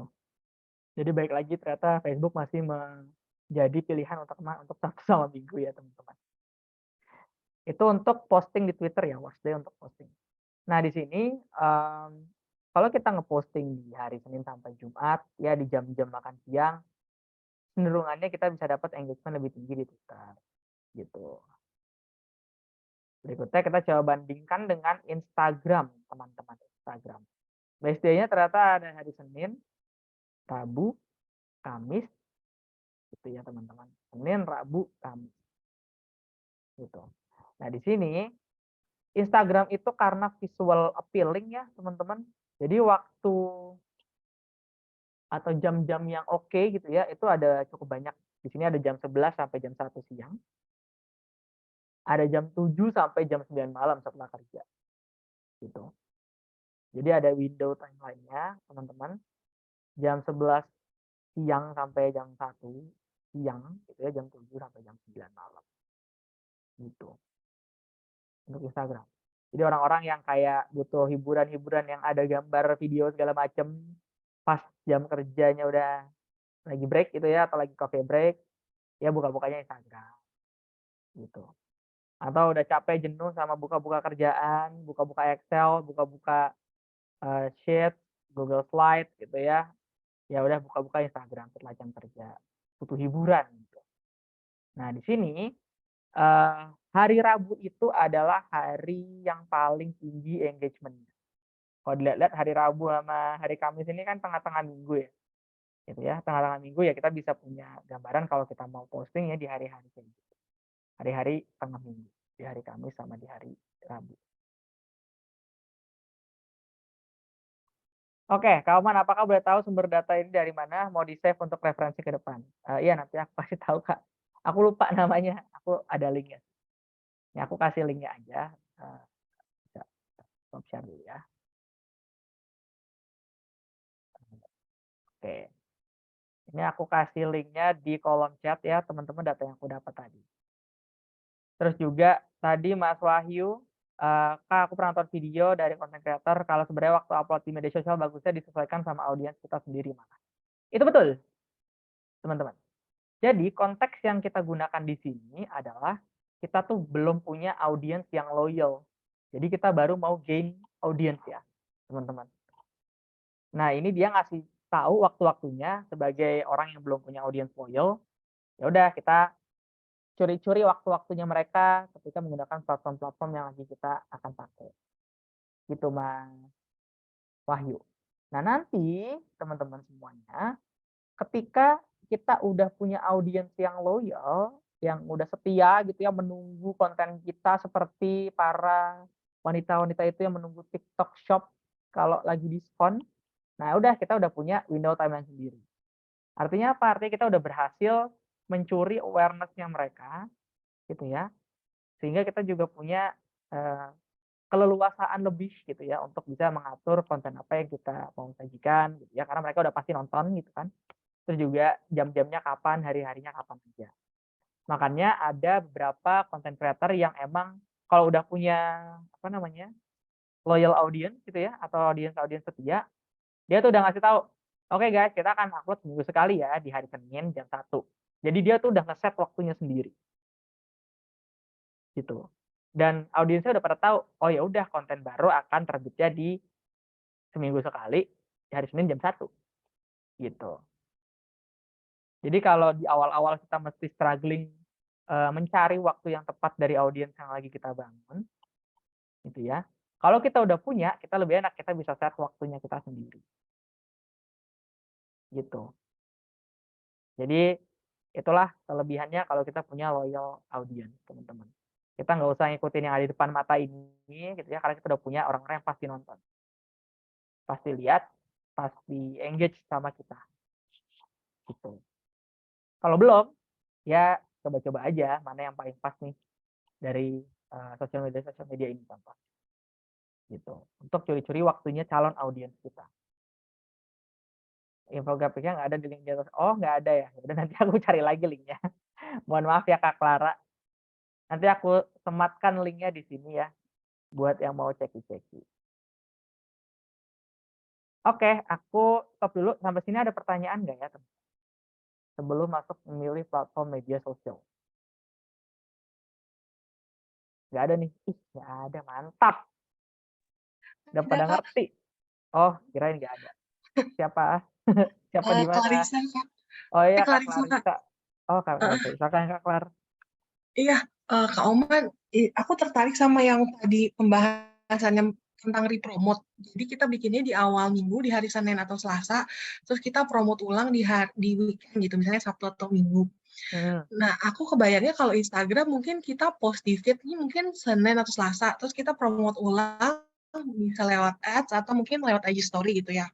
Nah, kalau TikTok itu ada tipsnya nggak, Kak Oman? Maksudnya waktunya kapan gitu harus dipromot? Iya, dan cara repromote-nya gimana? Apakah dengan upload ulang konten yang sama atau mungkin kalau contoh pekerjaan apa ya yang sering aku lihat, fotografer misalnya. Apakah mungkin di hari Senin dia posting prosesnya kayak behind the scene-nya, terus nanti hari Sabtu atau Minggunya baru posting result-nya, hasilnya, atau mungkin kebalikannya tuh gimana, Kak? Ada tipsnya Oke. nggak, Kak Oman? Kalau TikTok ya, Kak Clara? Bener, Kalau TikTok, Kak. TikTok ini sebenarnya mungkin bukan bahasanya nggak repromote ya, tapi ngebuat orang tuh attach konten kita sih sebenarnya. Di atas makin banyak yang attach, makin banyak yang lihat gitu, Kak Clara. Kak Clarissa, sorry, Kak Clarissa. Iya, nggak Clara aja nggak apa-apa, Kak. Iya, Clara. Oke. Jadi mungkin nggak yang spesifik fiturnya mirip-mirip Instagram ya. Kalau Instagram kan tadi ada story, ada highlight gitu kalau teman-teman tahu. Terus juga bisa nge-repost konten gitu ya, dan bisa balik lagi konten yang udah pernah dibuat, angkat lagi, di-up lagi. Nah, kalau TikTok setahuku mungkin nggak yang spesifik repost di IG story ya, atau repost di TikTok story, tapi dia lebih ngebuat orang itu berinteraksi terhadap konten yang kita buat gitu. Makanya fiturnya udah ada like gitu ya, ada komen, ada share, ada juga namanya touch content gitu kan kalau teman-teman tahu. Jadi ibaratnya kalau kita bikin konten, orang lain tuh harus ada action yang dilakukan secara real untuk menyebarkan konten itu gitu. Gitu sih Kak Clarissa. Bahkan ekstrimnya kalau kita pengen kita live TikTok sih jatuhnya. Oh, oke. Mhm. Thank Kalau you ada tipsnya, waktunya Kak ya. Oman. Iya, sama-sama Iya. Kak Clarissa. Selamat menjadi TikTok celeb. Mantap. Enggak. Oh, enggak. Ya siapa Saya tahu di kan. belakang layar aja kok, Kak. Iya, TikTok celeb juga di belakang layar kok. Ya layar HP gitu maksudnya. Jadi dia pastinya direkam. Oke, anyway, ada lagi kira-kira teman-teman sebelum kita bahas lanjutannya di bagian kedua ya. Ini ada memilih platform sosial media. 1, 2, 3. Oke, tidak ada. Kita lanjut dulu ya teman-temanku. Kita lanjut ke karakteristik media sosial. Nah, di sini ada beberapa karakteristik media sosial dari jumlah usernya, umur user yang paling banyak gitu ya, terus juga purpose, gila purpose banget kan, tujuannya gitu kan, terus bagusnya dipakai buat apa sih di dalam dunia pemasaran ini gitu, dan downside-nya atau keterbatasannya. Kita mulai dari Facebook ya teman-teman, Facebook. Facebook ini penggunanya paling banyak, 2,7 miliar user di seluruh dunia. On average, pengguna paling banyak itu di usia 25 sampai 34 ternyata. Sangat membagongkan. Tadinya aku kira di usia 40 gitu, 50, ternyata tidak, tetap di usia 25 sampai 34. Bisa jadi orang-orang yang pakai di situ udah bukan sebagai user yang sifatnya posting atau reposting atau misalnya komen segala macam, tapi juga buat ngiklan gitu. Jadi marketer di Facebook, Facebook Ads gitu ya. Itu juga dihitung sebagai user. Gitu teman-teman. Nah, purpose-nya di Facebook ini biasanya untuk building relationship. Kalau teman-teman tahu ya, di awal Facebook kan sebagai platform sosial media buat connect ke keluarga, ke teman-teman dekat gitu ya. Yang emang kita ngasih foto-foto atau posting-posting yang berhubungan sama kegiatan-kegiatan kita sama orang-orang tersebut gitu. Dan juga dari sana akhirnya tujuan utama orang bikin Facebook adalah tadi finding friends gitu ya, atau family gitu atau acquaintance yang sifatnya tidak untuk dunia profesional ya, lebih ke berbagi kegiatan sehari-hari aja, gitu. Jadi tujuan utamanya adalah bikin relationship atau building the relationship. Nah, kegunaannya ini adalah bisa bikin building brand loyalty ya. Tujuan utama paling oke di Facebook. Kenapa? Karena Facebook itu punya fitur fanpage gitu ya. Jadi emang spesifik untuk mengelola komunitas-komunitas yang mau kita buat sebagai brand. Itu untuk orang-orang itu follow, like page itu, kemudian berinteraksi di sana. Nah, itu Facebook ternyata kesini-sini punya tujuan building brand loyalty, tujuan utamanya. Nah, downside-nya adalah limited reach. Jadi balik lagi, kan terbatas ya orang-orang terdekat aja gitu ya. Nggak yang jaringan profesional, nggak yang luas banget gitu kan. Jadi selama dia masuk ke friends-nya kita, selama dia masuk ke fans page-nya kita, itu kita bisa jadiin profile user. Tapi kalau belum masuk ya, itu terbatas di orang-orang sekitar yang sudah masuk aja. Itu untuk Facebook ya teman-teman semua. Nah, berikutnya ada Twitter. Gitu ya. Twitter di umur paling banyak adalah 34,9 dan gender paling banyak adalah laki-laki. Gitu ya. Laki-laki ternyata suka ribut ya teman-teman. Nah, Twitter itu adalah media yang isinya berita dan conversation karena text based ya. Interaksinya semua by text. Comment by text, repost by text gitu kan. Posting juga by text. Thank you Elon Musk. Kalau dulu ada 280 karakter or less, sekarang bisa lebih. Tapi harus jadi Twitter Blue dulu. Nah, best for-nya ini buat public relation, teman-teman. Kalau teman-teman nggak punya channel di apa namanya dunia iklan, dunia koran, dunia media, teman-teman bisa bikin media sendiri di Twitter. Gitu. Jadi seolah-olah Twitter itu dipakai sebagai media masanya sebuah brand. Gitu. Bahkan di sini juga bisa dipakai banyak brand-brand gede gitu ya, jadiin sebagai channel customer service. Ting, gitu. Kayak misalnya PLN, terus kalau misalnya IndiHome, itu juga tuh sering banget IndiHome, kok sinyalnya lemot min, nah itu customer service.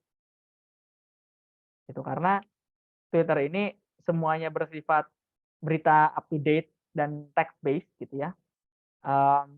kita kalau nggak punya media sendiri bisa kita pakai sebagai media masanya kita atau brand kita, gitu. Di sini berikutnya ada Pinterest ya teman-teman. Di sini yang pakai Pinterest siapa ya? Boleh ketik satu yang pakai Pinterest? Karena aku nggak pakai. Satu-satu, oh banyak ternyata yang pakai Pinterest. Nice, nice, nice. Oke, baik teman-teman, thank you. Yang pakai ya, bukan yang pernah pakai atau yang pernah tahu, tapi yang pakai Pinterest. Oke, cukup banyak ya teman-teman. Buat yang belum pernah pakai Pinterest, dan buat yang udah pernah pakai Pinterest tolong dikoreksi ya, karena saya tidak aktif pengguna Pinterest. Jadi penggunanya itu ada 400 juta ya, lebih banyak daripada Twitter, tapi tidak sebanyak Facebook. Dan ternyata kebanyakan tuh perempuan di umur 34-9. Nah, di sini purpose-nya tuh scrapbooking gitu ya, teman-teman. Kalau tahu scrapbook yang manual, yang isinya adalah hal-hal yang kita sukai, gitu. Atau hal-hal yang membuat kita tertarik, atau hal-hal yang menggambarkan kita. Nah, itu adalah Pinterest. Gitu. Isinya gambar. Nah, di sini disebutkan bahwa untuk Pinterest sendiri cocok buat lead generation gitu, atau dapetin potensial klien di sana. Spesifik di industri clothing karena tadi ya banyak gambarnya, bisa kayak katalog scrapbooking gitu. Karena semua medianya, desain platformnya emang pas dibuka isinya gambar gitu ya. Kita bisa pilih interest kita mau ditampilin gambar yang mana saja. Nah, berikutnya untuk industri art and food business gitu kan. Balik lagi kecenderungannya tadi karena banyak gambarnya, segala hal yang berhubungan dengan visual yang oke, yang berhubungan dengan menunjukkan kelebihan-kelebihan by visual untuk menarik klien atau customer, itu bisa dipakai di Pinterest. Nah, di sini demografiknya Pinterest ternyata sangat sempit ya teman-teman, tidak seluas itu, tidak seluas yang Facebook pastinya, dan juga spesifik orang-orang yang tadi ya tahu kegunaannya Pinterest ya tadi hanya untuk video dan image saja. Gitu. Karena didesain sedemikian rupa platformnya yang ditonjolkan adalah video dan bukan interaksinya gitu ya, bukan virality-nya gitu. Itu adalah Pinterest. Kurang seperti itu. Berikutnya ada sosial media namanya YouTube.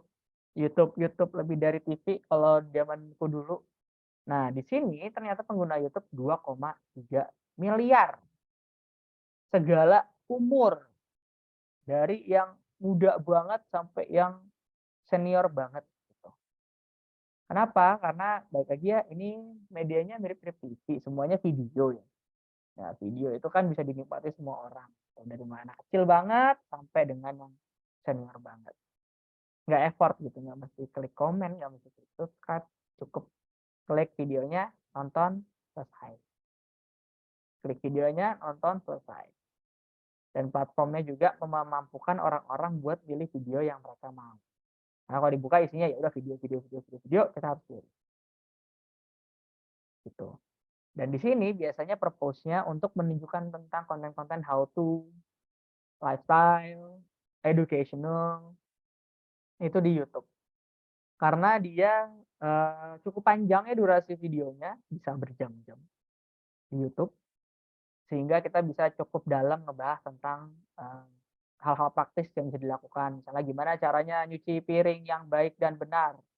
Gimana caranya keliling dunia dengan uang 1 juta rupiah misalnya gitu. Contoh aja contoh. Atau lifestyle. Di sini lifestyle bisa banget kayak misalnya kita mau nunjukin misalnya ya kita orang yang suka dengan buku gitu ya. Udah kita bisa review buku di YouTube. Atau kita bisa nunjukin kegiatan kita sehari-hari gitu ya. Misalnya kita suka olahraga, ya udah kita bikin video di YouTube untuk olahraga gitu. Atau suka belanja, bisa bikin video review belanjaan-belanjaan yang kita punya. Dan berikutnya tujuannya buat educational. Paling kelihatan adalah orang-orang India ya teman-teman. Kalau teman-teman tahu, orang-orang India itu bikin konten educational sekali. Tidak visual appealing gitu ya. Tapi tips and tricksnya kadang-kadang lebih efektif daripada kita nonton video yang visual appealing.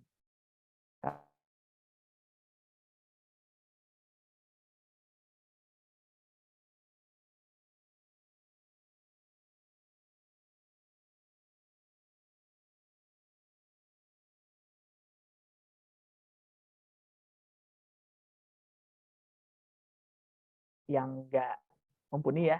Tapi saya mengerti apa yang saya harus lakukan. Nah, para suhu ngoding juga ada di India, teman-teman. Gitu. Dan emang balik lagi karena diperuntukkan untuk hal-hal tadi educational dan how to gitu ya. Video-video di YouTube ini cukup membantu ya teman-teman dibandingkan TikTok ya. Kalau pribadi nggak suka jadiin TikTok sebagai tempat education gitu ya. Atau nonton-nonton yang how to gitu. Karena terasa cepet banget, belum selesai, kok aku masih nggak ngerti ya gitu. Ujungnya balik ke YouTube lagi sampai ketemu konten yang pas. Nah, di sini YouTube berguna banget atau terbaik digunakan untuk brand awareness karena penggunanya cukup banyak gitu ya. Dan sifatnya tuh visual dan mesti ditonton, jadi orang cepat aware dan juga leads generation. Karena dengan visual yang appealing, kita balik lagi bisa nambahin action items atau call to action gitu ya. Habis nonton video, silahkan klik subscribe. Atau habis nonton video, silahkan klik link di description gitu ya. Nah, ini bisa masuk ke dalam lead generation. Gitu teman-teman. Nah, oh ya, di sini ada ya benar di Telkom banyak smartphone gitu ya, sempat dikira perusahaan India sama Grab atau Gokar Driver saking sering dan banyak. Ya betul. Karena orang India itu jago ngoding dan harganya murah, teman. Oke, anyway, downside-nya adalah kalau di YouTube kita harus punya resource yang banyak, bahasanya intensif.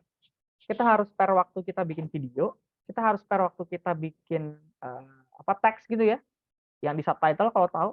Kita juga harus spare waktu kita buat edit video.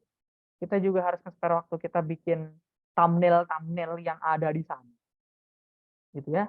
Dan walaupun dengan begitu, kadang-kadang kontennya kita kalau belum punya audiens yang loyal, konten-konten yang baru kita bikin tadi nggak langsung berasa, gitu, nggak langsung rame, gitu ya. Sehingga kalau kita mau masuk ke YouTube, kadang-kadang saranku adalah punya waktu nggak dan punya device-nya nggak untuk melakukan editing video dan tag video, gitu. Karena di YouTube ini balik lagi saingannya video-video yang emang cukup oke dan cukup niat ya, editannya niat gitu ya, terus juga thumbnail-nya niat gitu, terus juga konten-kontennya tuh niat, cut-nya itu bisa pas segala macam gitu. Itu adalah YouTube, teman-teman. Nah, berikutnya ada namanya LinkedIn. Si LinkedIn ini isinya 740 juta pengguna LinkedIn. Paling banyak penggunanya 40 sampai 46 sampai 55. Yang rada-rada senior di dunia profesional. Yang kalau teman-teman tahu LinkedIn influencer biasanya yang udah tua-tua gitu, udah tua-tua. Bikin konten-konten yang menunjukkan kebijaksanaannya mereka dalam dunia kerja, menanggapi problem-problem yang ada di dunia kerja, gitu ya. Terus juga encourage gitu yang muda-muda untuk lebih tahan banting di dunia kerja. Itulah dari LinkedIn, teman-teman. Nah, biasanya purpose LinkedIn adalah news, artikel, sama networking. Jadi kalau Twitter news, artikel, sama conversation, kalau LinkedIn ini news, artikel, dan networking. Gitu. Kenapa ya? Karena isinya balik lagi profesional semua, rata-rata. Sehingga kalau kita mau build networking di sana, oke banget sih. Nah, LinkedIn ini kalau yang aku coba analisis adalah media sosial untuk B2B ya, lebih tepatnya. Business to business. Gitu. Walaupun nggak menutup kemungkinan business to customer, tapi menurutku business to business. Betul, Mbak Maulina Andini. Makanya tidak heran bahwa satu orang bisa punya 8,5 media sosial. Gitu. Tinggal dilihat aja mana yang paling sering dipakai, mana yang enggak. Gitu, teman-teman. Oke, di LinkedIn ini juga biasanya best for business development yang relationship-nya hubungannya B2B dan juga brand awareness gitu ya. Brand awareness. Gitu, teman-teman. Jadi brand awareness untuk tipe-tipe profil konsumen profesional. Gitu, profil konsumen profesional. Itulah LinkedIn. Nah, interaksinya di sini terbatas bukan dari fitur ya, tapi dari hal-hal yang dibahas di LinkedIn. Jadi media sosial itu kan punya banyak fitur pastinya. Fiturnya relatively mirip-mirip lah. Paling beda 1, 2, 3 fitur lah. Nah, tapi penggunanya atau nature atau budaya atau bahasanya, demografinya itu bisa beda-beda. Kalau LinkedIn, ya baik lagi karena kita profesional, ya kita sebatas membahas hal-hal profesional. Di LinkedIn boleh ngirim video TikTok nggak Mas? Ya boleh-boleh aja. Cuman paling nanti di-judge aja sama semua pengguna LinkedIn yang kayak, kenapa sih LinkedIn kan buat profesional, bukan buat TikTok sharing gitu. Nah, balik lagi karena ini terbatas di dunia profesional, kita nggak bisa yang sangat ekspresif ya di LinkedIn. Kita harus punya konten yang sopan gitu, yang berhubungan sama dunia profesional, ngasih insight-insight yang berhubungan sama kerjaan, jadi terbatas di sana. Gitu teman-teman. Nah, berikutnya ada Instagram. Instagram. Nah, Instagram ini penggunanya 1,2 miliar. Umurnya 25 sampai 34. Anyway, Instagram sama Facebook itu satu company ya. Satu company, satu payung lah. Satu payung namanya Meta. Jadi bisa jadi mirip-mirip lah nature. Di Instagram ini ada purpose paling oke adalah di building relationship.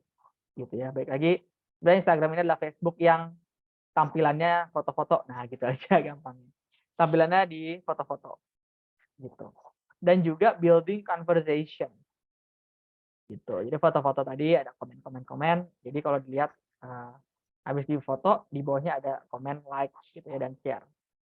Jadi tujuan utamanya emang ngebikin orang ngelihat dulu fotonya gitu ya, terus habis itu nge-tag akunnya, terus juga berinteraksi di sana.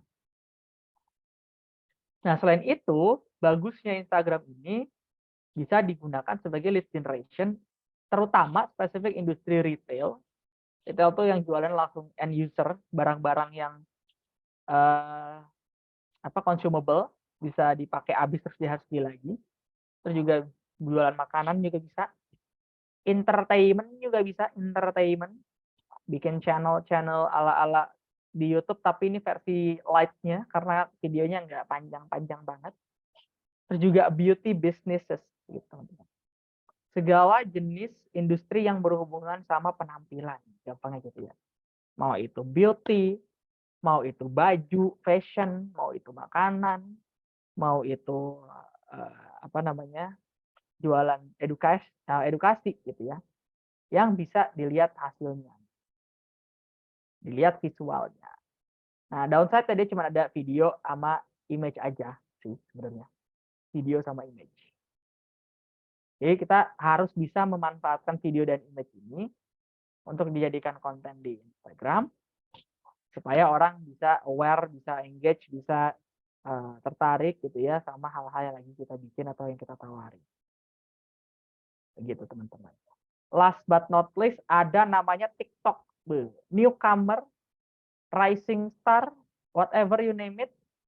Penggunanya ada 689 juta. Ternyata pengguna paling banyaknya rata-rata di usia 18 sampai 24 tahun, teman-teman. Yang ya mungkin masuknya generasi Z gitu ya. Nah, yang butuh self esteem tinggi gitu ya. Dan TikTok ini salah satu media sosial yang sangat newcomer friendly. Ibaratnya kita bukan siapa-siapa tapi kita bisa FYP. Walaupun follower kita dikit gitu ya, tapi logaritma TikTok itu memampukan orang untuk berinteraksi lebih banyak, lebih viral. Nah, sehingga di sini bagusnya untuk building relationship sama conversation. Mirip-mirip kayak Twitter, mirip-mirip kayak Instagram. Gitu. Jadi gabungan Instagram sama Twitter lah. Nah, di situ best for-nya adalah untuk building brand loyalty dan community. Gitu. Karena TikTok ini sangat amat newcomer friendly gitu ya. Jadi kalau kita pengen bikin komunitas atau follower yang sejenis di TikTok itu dipermudah gitu. Dan building brand loyalty karena ketika kita udah punya community-nya atau komunitasnya, kita punya namanya brand loyalty di antara komunitas-komunitas kita tadi gitu. Jadi lebih cepat tersebar, lebih banyak orang yang ngelihat gitu ya. Sehingga kita bisa dapetin awareness lebih tinggi juga di sana. Nah, di TikTok ini video only pastinya. Jadi terbatas banget, dia tuh kayak YouTube video only versi lebih dikit, lebih singkat gitu. Dan juga very specific demographic. Karena balik lagi jumlah usernya mungkin relatively sedikit, terus juga demografi usernya gitu ya. Mungkin balik lagi pekerjaannya tuh terbatas ya, kayak misalnya orang-orang yang baru masuk kerja gitu.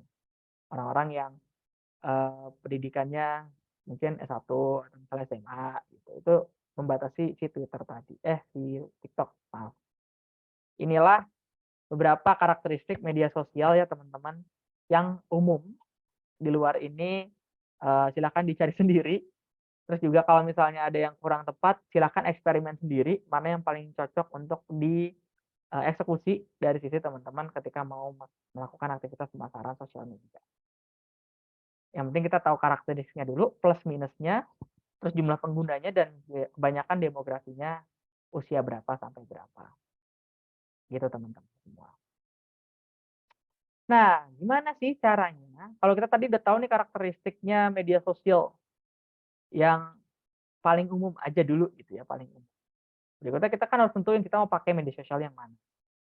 Nah, di sini langkah pertama sudah seperti yang kita lakukan di awal-awal adalah STP, as always teman-teman. Gambaran personanya, bapak-bapak komplek, ibu-ibu arisan, mahasiswa, bapak SPBD, atau misalnya ibu rumah tangga, atau misalnya wanita karir, itu kita harus tahu dulu gambaran personanya. Ketika kita tahu gambaran personanya, kita tahu estimasi dia tuh akan lebih sering pakai sosial media yang mana. Begitu. Jangan lupa juga masukkan rentang umurnya. Gitu ya, kayak kita setting segmentasi lah ya, tapi ini bagian targeting. Terus gendernya juga. Kisaran penghasilan bulanan dan tingkat pendidikan terakhir. Ini gunanya buat apa? Buat ngesortir demografinya lagi. Gitu. Demografi nanti ujungnya akan disesuaikan dengan barang yang kita jual. At the end of the day itu yang penting, barang yang akan kita jual.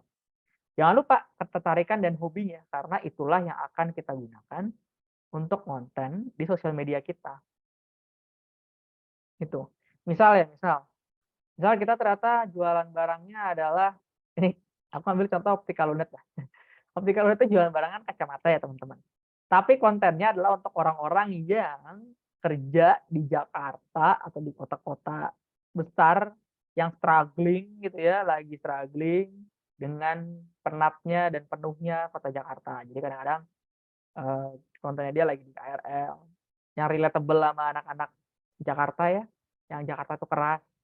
Dan juga konten-kontennya ngebandingin anak intern sama prof full time segala macam. Nah, itu bisa disesuaikan sama hobi atau hal yang membuat orang tertarik nontonin kita. Boleh Kak Nuri di Canva. Thank you. Oke, aku lanjut. Nah, di sini kadang-kadang hal yang kita jual itu nggak harus langsung directly atau obvious banget dari konten yang kita bikin. Yang penting rame dulu gitu ya. Di dunia sosial media atau dunia pemasaran kan balik lagi funnel-nya yang penting rame dulu, awareness dulu. Nah, nanti harapannya ketika udah rame baru orang nanya, sebenarnya kita tuh jualan apa gitu. Bahkan uniknya di kontennya si Optical Lunet ini, yang komen itu udah malah concern gitu. Jangan keseringan konten yang daily life gitu dong Kak, langsung bikin konten kacamata review atau apa gitu. Nah, jadi udah timbul ownership gitu ya dari si komunitas yang ada di Optical Lunet atau audience yang ada di Optical Lunet untuk pengen tahu produknya tuh apa sih sebenarnya. Tolong dong di-review kalau jualannya kacamata, misalnya kayak gitu. Nah, ini langkah pertama untuk memilih sosial media yang mau kita pakai. Gitu ya. Tahu dulu gambaran personanya, tentang umur, gender, kisaran penghasilan bulanan, terus juga pendidikan terakhir, terus juga hobi yang bikin mereka tertarik. Gitu teman-teman. Langkah kedua adalah menentukan goals dan objektifnya. Dilihat dari fitur sosial media tadi dan objektif marketing funnel yang kita pilih. Nah, jadi tiap sosial media kan punya fitur yang masing-masing yang berbeda, serupa tapi tak sama, tapi desainnya itu bisa beda-beda. Misalnya fitur like dan komen kan sebenarnya Twitter sama Instagram kan punya ya. Tapi tampilan Twitter dan tampilan Instagram itu memampukan orang untuk bedain. Oh, kalau Instagram yang banyak gambarnya sama videonya, kalau Twitter yang banyak tulisannya aja gitu. Nah, di situ kita juga harus lihat selain dari fitur, dari desain, dan juga objektif kita di awal. Di marketing funnel mau awareness, interest, desire, atau action. Kecenderungannya adalah semakin ke bawah atau semakin mengerucut, interest, desire, dan action ini semakin cenderung orang butuh visual gitu, butuh visual. Jadi kalau awareness ini bisa kita asumsikan semua sosial media itu bisalah awareness ya. Tapi kalau misalnya makin ke bawah kita butuh visual, foto, video. Makin ke bawah lagi video gitu. Nah, di sini kita juga bisa prioritisasi ya. Kita mau incer yang mana, kita akan pakai sosial media yang mana. Gitu. Untuk langkah ketiga, temukan dan ciptakan komunitas Anda. Jadi setelah kita tadi punya profil yang tadi di depan ini, STP profil audience. Nah, kita juga harus tahu makin dalam tentang tipe-tipe audiens kayak gini. Dari kita yang tadinya pilih 1, 2, 3 audiens, bisa jadi itu bertambah tipe-tipe audiensnya. Tapi kita juga harus pahami, selain kita tahu permukaannya atau kesukaan mereka secara luas, kita juga harus tahu secara dalam mereka tuh sukanya apa sih sebenarnya, atau ketertarikannya apa sih, atau hal-hal yang membuat mereka believe, atau hal yang membuat mereka stay terhadap satu brand tuh apa aja sih, gitu. Sehingga konten yang kita pilih gitu ya, atau yang akan kita publish dan sosial media yang akan kita pakai akan tergantung dari hal-hal tersebut. Nah, tadi ini juga pelajari fitur sosial media yang digunakan. Jadi nggak cuma ngecek, tapi kita benar-benar pelajari fiturnya. Gitu. Fiturnya apakah cukup lengkap untuk kita ngebangun komunitas, gitu ya. Karena komunitas ini adalah ngebangun brand loyalty, ngebangun loyal customer. Artinya apa? Artinya orang-orang yang kita harapkan setia belanja dan belanja lagi di brandnya kita atau produknya kita atau tokonya kita. Gitu. Itu dari langkah ketiga. Gitu. Dan yang paling terakhir pastinya kita harus tahu cara pakai sosial media tersebut ya. Cara pakainya, kayak misalnya fiturnya kapan paling oke, kapan enggak. Juga apakah kita perlu effort yang tinggi atau enggak. Kayak misalnya tadi YouTube kayaknya effortnya terlalu tinggi gitu ya. Jadi kita pakai TikTok aja. Kalau misalnya terlalu tinggi juga ya kita pakai Twitter aja, tulisan-tulisan doang misalnya gitu. Nah, itu juga perlu dipertimbangkan. Angka 1 sampai 3 teman-teman semuanya. Oke? Sampai sini ada pertanyaan dulu? Tidak? Sepertinya tidak. Bagus sekali. Oke, aku next dulu ya teman-teman. Oke, kita coba ini buat teman-teman yang datang di kelas hari ini. Sedikit studi kasus ya. Nggak ada yang benar, nggak ada yang salah. Aku coba pengen tahu perspektif teman-teman. Jadi studi kasusnya gini. Ada orang namanya Brotoseno. Gitu ya. Ingin memperkenalkan brandnya yang jualan produknya itu sepatu kasual.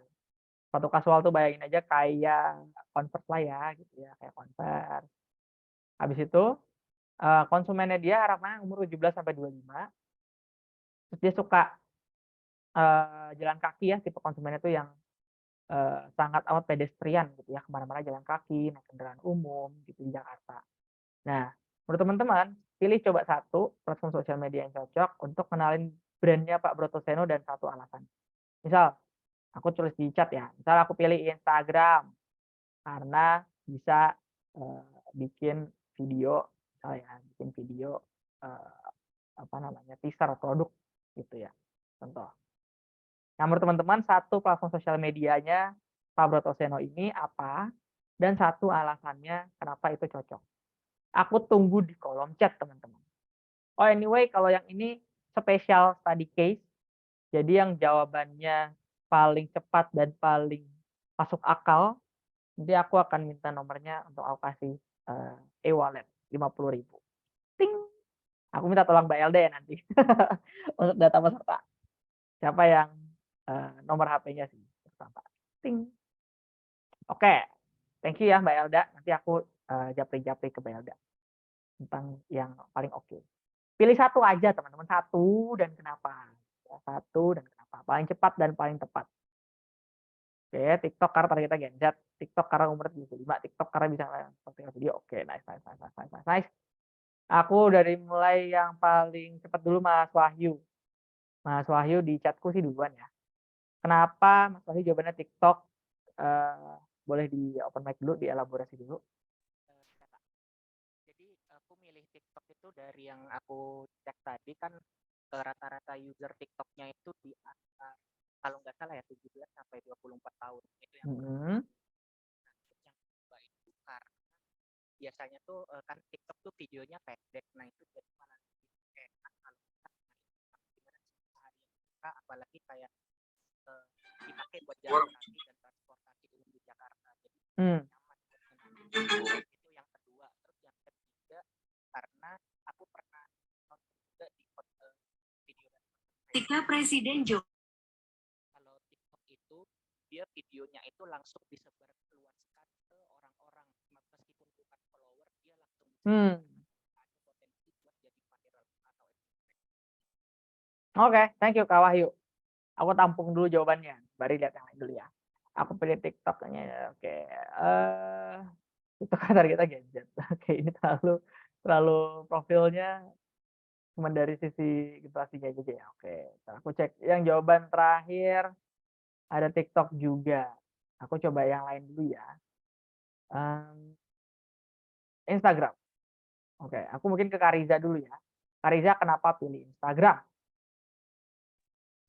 Soalnya Kak, kalau buat ngenalin brand kayaknya tuh lebih cocok di Instagram karena kan cocok untuk meningkatkan awareness juga. Terus kalau misalnya soal fitur-fitur kayak gitu sebenarnya di Instagram juga karena aku juga pengguna Instagram yang emang lebih banyak ngabisin waktu di Instagram dan terbiasa menggunakan fitur-fitur kayak Reels dan lain-lain.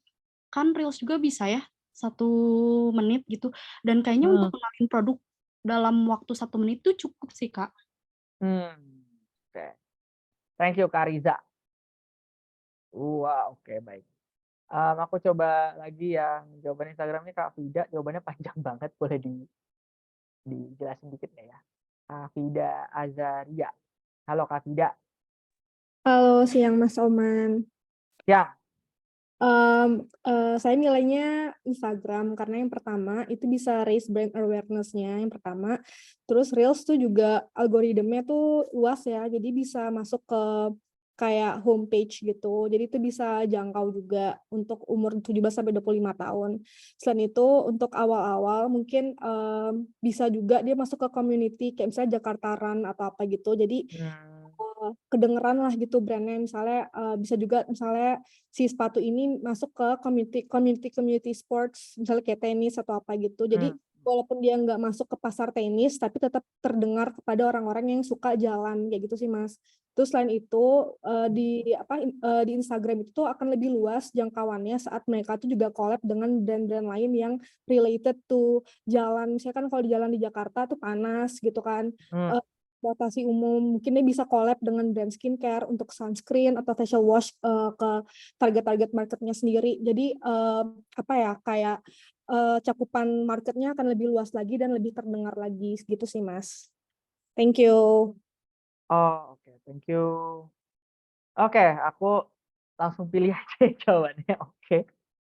Aku pilih jawabannya Kak Vida karena tadi cukup lengkap ya, di chat juga lumayan panjang walaupun paling terakhir, sama aku pilih jawabannya Kak Wahyu ya.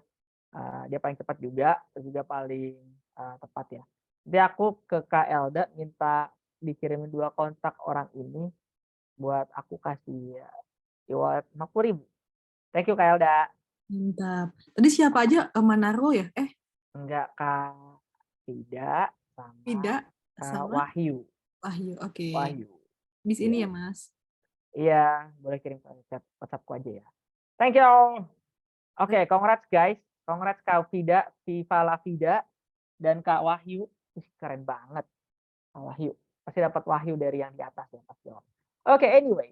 Jadi sebenarnya jawabannya nggak ada yang benar, nggak ada yang salah ya. Yang penting, baik lagi ya teman-teman, dalam studi kasus, apalagi sosial media ini, kita tahu objektifnya dulu gitu ya. Di sini kan objektifnya brand awareness, namanya juga baru gitu ya. Terus calon konsumennya kita juga tahu, identifikasinya itu cukup muda, 17 sampai 25. Kita juga tahu kebiasaan atau kesukaan orang-orang ini jalan kaki, menggunakan transportasi umum. Dengan itu kita udah punya beberapa opsi ya, mungkin nggak 1 tapi beberapa opsi sosial media yang bisa kita pakai gambaran juga atau bayangan konten-konten yang akan kita push di situ. Gitu ya, teman-teman semua. Ini adalah keajaiban sosial media dan keajaiban otak manusia. Menghubungkan satu hal dengan hal yang lain untuk kita bisa create something di situ. Oke? Aku lanjut ke bagian 3 dulu. Sampai sini ada pertanyaan dulu nggak? Sebelum aku lanjut ke bagian ketiga, teman-teman. Teman-teman. Nggak ada? Ih, nggak ada. Suka deh kalau nggak ada nanya-nanya. Bagus. Tapi kalau ada nggak apa-apa ya.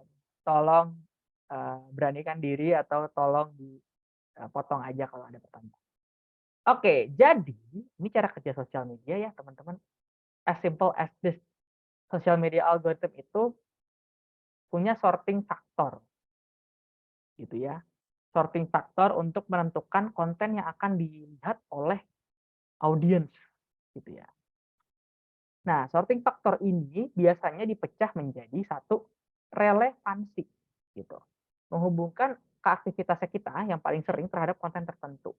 Misalnya kita paling sering like konten orang lari gitu ya. Nanti kita akan dicakokin dengan konten-konten yang berbau lari, bisa aja sepatu lari, bisa aja komunitas lari, bisa aja pakaian lari, bisa aja orang yang ngebahas tentang kebiasaan lari, plus minusnya segala macam.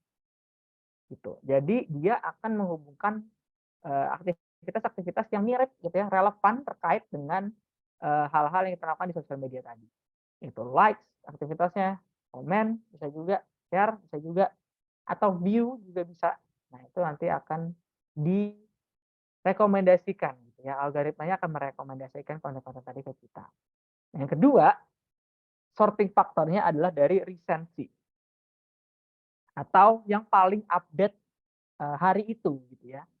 Di-update paling update di hari tersebut. Jadi kalau misalnya ada konten-konten yang baru gitu ya, konten-konten yang fresh, itu biasanya akan dimasukkan ke dalam bentuk rekomendasi konten yang kita lihat. Gitu. Dan berikutnya konten yang paling sering kita engage gitu ya. Engage banget jadi kita kadang-kadang ada konten yang kayaknya kita kalau ngeliat konten ini tuh sering banget lewat gitu ya. Ada konten-konten yang kayaknya ada hubungannya sama konten ini deh. Katanya itu maksudnya relevansi, tapi yang paling sering lewat itu biasanya kita paling sering engage.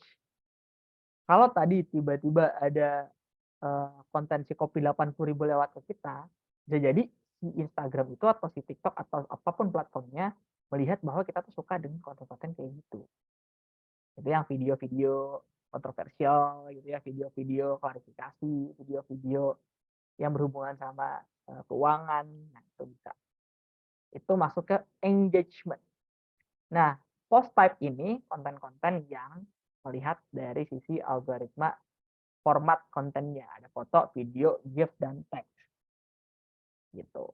Nah, jadi ketika algoritma ini bekerja, dia tuh kerjanya nggak cuma sendiri ya, tapi kolaborasi satu sama lain gitu ya, sampai dia ngasih rekomendasi konten ke kita yang memang sesuai. Kalau nggak sesuai akan diganti terus, dicoba terus, dieksperimenkan terus. Sampai kita punya bentuk konten-konten yang akan ngebuat kita tuh stay di platform tersebut, teman-teman. Ya walaupun stay-nya nggak lama-lama amat gitu, 24 jam gitu ya. Setidaknya kita attention-nya bertambah sedikit waktunya untuk konten tersebut atau untuk platform tersebut. Itu cara kerja media sosial algoritmanya secara umum. Nah, di sini cara optimasi media sosialnya secara umum. Jadi kalau kita udah paham sedikit banyak tentang how to beat social media algorithm, sekarang kita how to beat that social media algorithm. Satu, pastinya konsisten untuk ngedapetin apa algoritma yang resensi tadi. Kedua, invite engagement. Jadi setiap konten yang kita buat harus ada call to action-nya, harus ada sesuatu yang mengajak calon konsumen punya aktivitas tertentu.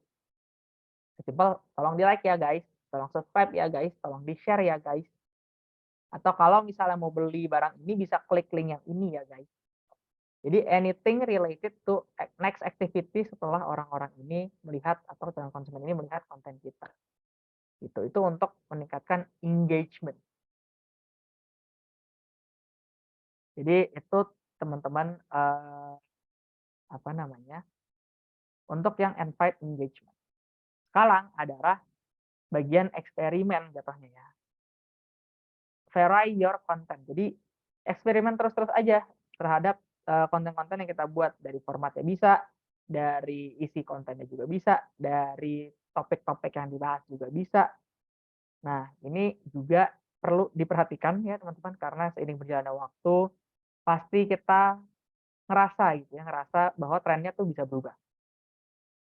Mungkin kalau dulu trennya bikin video a day in my life itu ngetren gitu ya.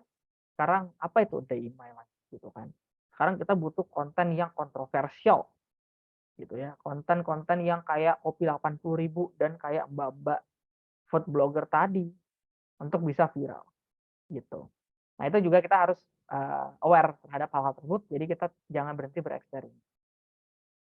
Nah, berikutnya ini ada namanya inspire meaningful interaction. Jadi kalau di marketing funnel bayanginnya kan awareness itu yang penting orang tahu ya. Nah, kalau udah masuk ke inspire meaningful interaction, itu artinya interaksi-interaksi yang kita harapkan dari calon konsumen atau dari follower atau dari calon audiens kita itu meaningful gitu ya, bermanfaat. Dan juga bisa saling balik lagi ya, berinteraksi dengan audiens lain dan saling memberikan manfaat. Biasanya konten-konten yang nge-trigger orang untuk beropini. Itu biasanya inspire meaningful interaction. Atau nge-trigger orang untuk ngajak orang lain dalam berbuat baik, misalnya kayak gitu. Atau berbuat sesuatu yang bermanfaat gitu ya buat orang lain. Gitu. Atau konten-konten yang sifatnya tuh apa namanya, menginspirasi ya, ya kasarnya jual cerita sedih misalnya gitu. From zero to hero. Nah, kadang-kadang itu juga bisa jadi contoh-contoh konten yang inspire meaningful interaction. Gitu, teman-teman. Lihat itu ada chat ya. Kayak Bobon Santoso, Kak. Siapa itu Bobon Santoso, Kak Manaro? Aku jujur kurang mengerti. Boleh dijelaskan? Masak-masak. Oh, Ya, masak-masak Kak, yang masak-masak yang banyak gitu. Ya awal-awalnya banyak. sih ya bikin apa interestnya ya bikin rusuh gitulah. Tapi sekarang lebih cenderung ke inspire gitu. Oh, oke.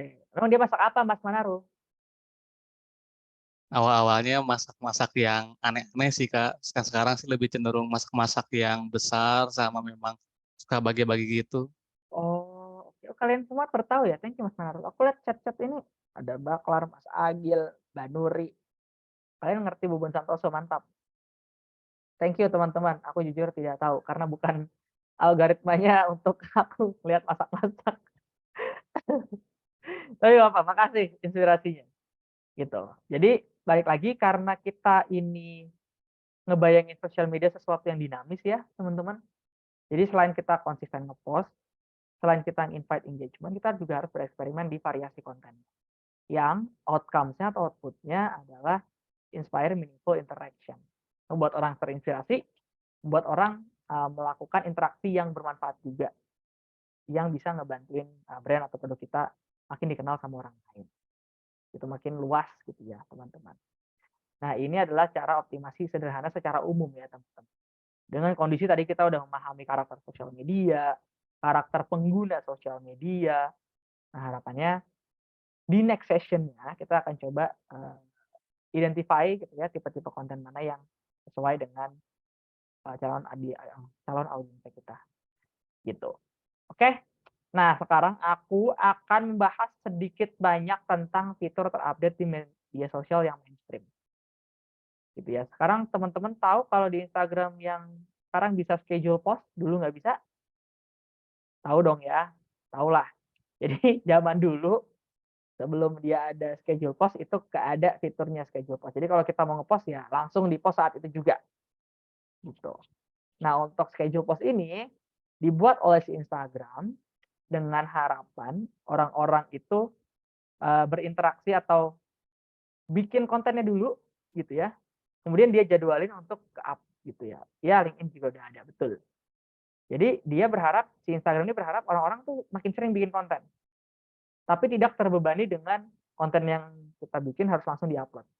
Jadi kita tuh punya spare planning gitu ya, kapan ini bakal di-publish. Nah, itu harapan Instagram, makin banyak yang bikin konten dan makin terlihat konsisten. Jadi ada kecenderungan kalau orang-orang yang bikin konten ini kan ya anggot-anggotan ya, kadang pengen bikin, kadang enggak, apalagi kalau di Instagram ya, kalau lagi pengen bikin ya upload, kalau enggak ya nggak usah. Nah, dengan harapannya schedule post ini, orang tetap pengen bikin dan dia tahu bahwa post ini akan otomatis ke-publish ketika udah di-setting waktunya, gitu. Gitu teman-teman. Itulah yang terupdate di Instagram. Nah, untuk Twitter, siapa di sini yang pakai Twitter? Ketik 1, aku ikutan 1. Aku pakai Twitter. Nah, Twitter itu punya Twitter Blue semenjak dibeli oleh Elon Musk, teman-teman. Karena Elon Musk sudah menghabiskan uang sebanyak 44 juta dolar, tauku, untuk beli Twitter. Dia mau nggak mau harus balik modal, itu yang kulihat ya. Nah, muncullah fitur Twitter Blue, subscription based service, gitu. Nah, di sini Twitter Blue ini bisa ngasih kita fitur ranking boost in replies and search. Jadi Twitter tuh ada search-nya ya buat yang nggak pakai. Nah, kalau kita akun centang biru yang berbayar, kita akan direkomendasikan untuk dinaikin ke atas, di pencarian teratas. Terus juga dia bisa ngepost video lebih panjang dan kualitasnya 1080 ceritanya gitu ceritanya. Nah, terus juga dia bisa masukin fitur edit tweet gitu teman-teman. Ya kan habis ngepost kita bisa ngedit gitu. Kalau zaman dulu nggak ada, ya kalau kita udah ngepost dan typo ya udahlah typo aja gitu. Nah, di sini Twitter tuh ngetik atau ngebuat orang yang perfeksionis anti typo itu supaya mereka mau beli dengan tadi fitur edit tweet gitu. Nah, yang coming soon adalah half the ads in your timeline. Jadi kalau sekarang yang pakai Twitter pasti ads itu lewat aja gitu, sponsor. Nah, di Twitter Blue ceritanya mau dikurangin setengah ceritanya. Ibaratnya kalau kita bayar ya iklannya nggak banyak-banyak lah gitu teman-teman. Untuk harganya Twitter Blue sendiri setauku itu sekitar 150-160 ribuan per bulan gitu. Per bulan. Udah kayak langganan Netflix gitu. Nah, berikutnya di sini ada namanya WhatsApp Business. Di sini yang tahu WhatsApp Business ketik 1. Aku tahu 1. Oke. Yang tahu ya. Yang pakai WhatsApp Business ketik 2. Aku pakai WhatsApp Business 2. Mantap. Kalian pada udah kayak orang profesional aja ya. Oke. WhatsApp Business ini fiturnya banyak ya teman-teman. Ada business profile yang ada nama toko, terus juga ada kapan kita buka, segala macam. Nah, terus juga ada website, kita bisa naruh link website kita. Nah, berikutnya ada fitur naruh katalog dan collection. Jadi kita bisa naruh foto produk, foto barang kita di toko kita.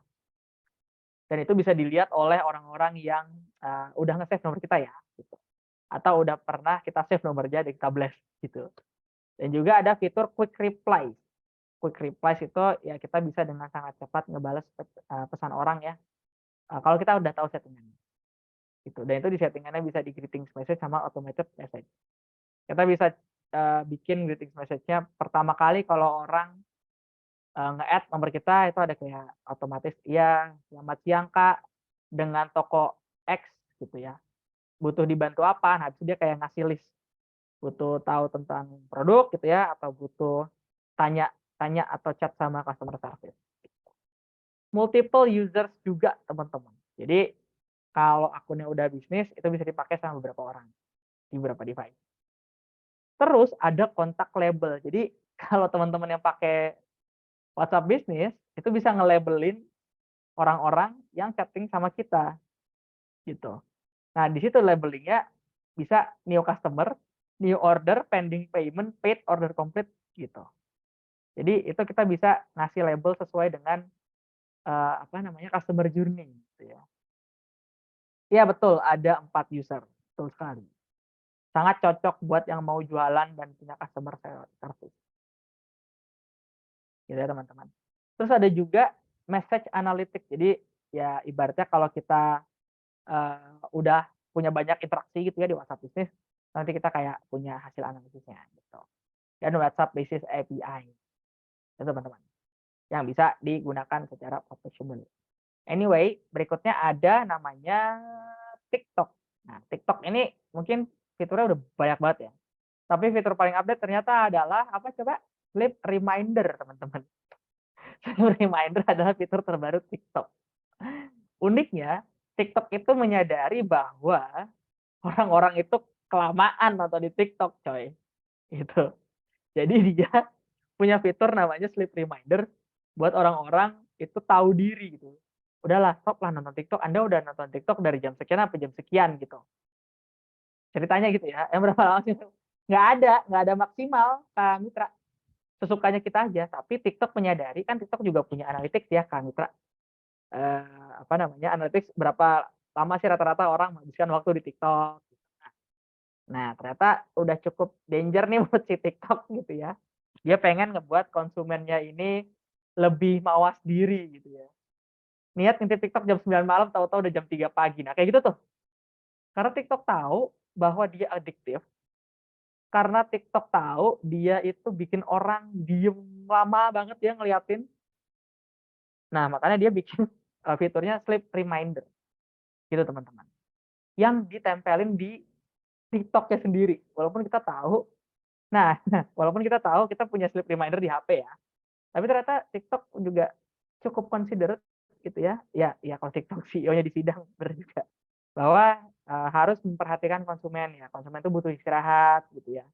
Walaupun ya kalau misalnya dia ngomonginnya bisnis side aja, ya udah bagus dong orang berlama-lama di TikTok. Kalau bisa 24 jam, 24 jam gitu ya. Kalau bisa tiap ngelihat video check out, tiap ngelihat video check out gitu. Cuman tidak ya, harus lebih humanis ya teman-teman. Jadi TikTok ini fitur terupdate adalah sleep reminder. Tuh. Kalau nggak ada yang kalau ada yang merasa udah adiktif, tolong digunakan ya tuh si sleep reminder. Iya, makasih ya udah diingetin TikTok untuk tidur. Walaupun nggak ada yang ingetin, setidaknya TikTok ngingetin. Teman-teman. Oke, mantap. Buat yang udah ngerasa adiktif, tolong diaktifkan saja fitur sleep reminder di TikTok. Gitu. Ting.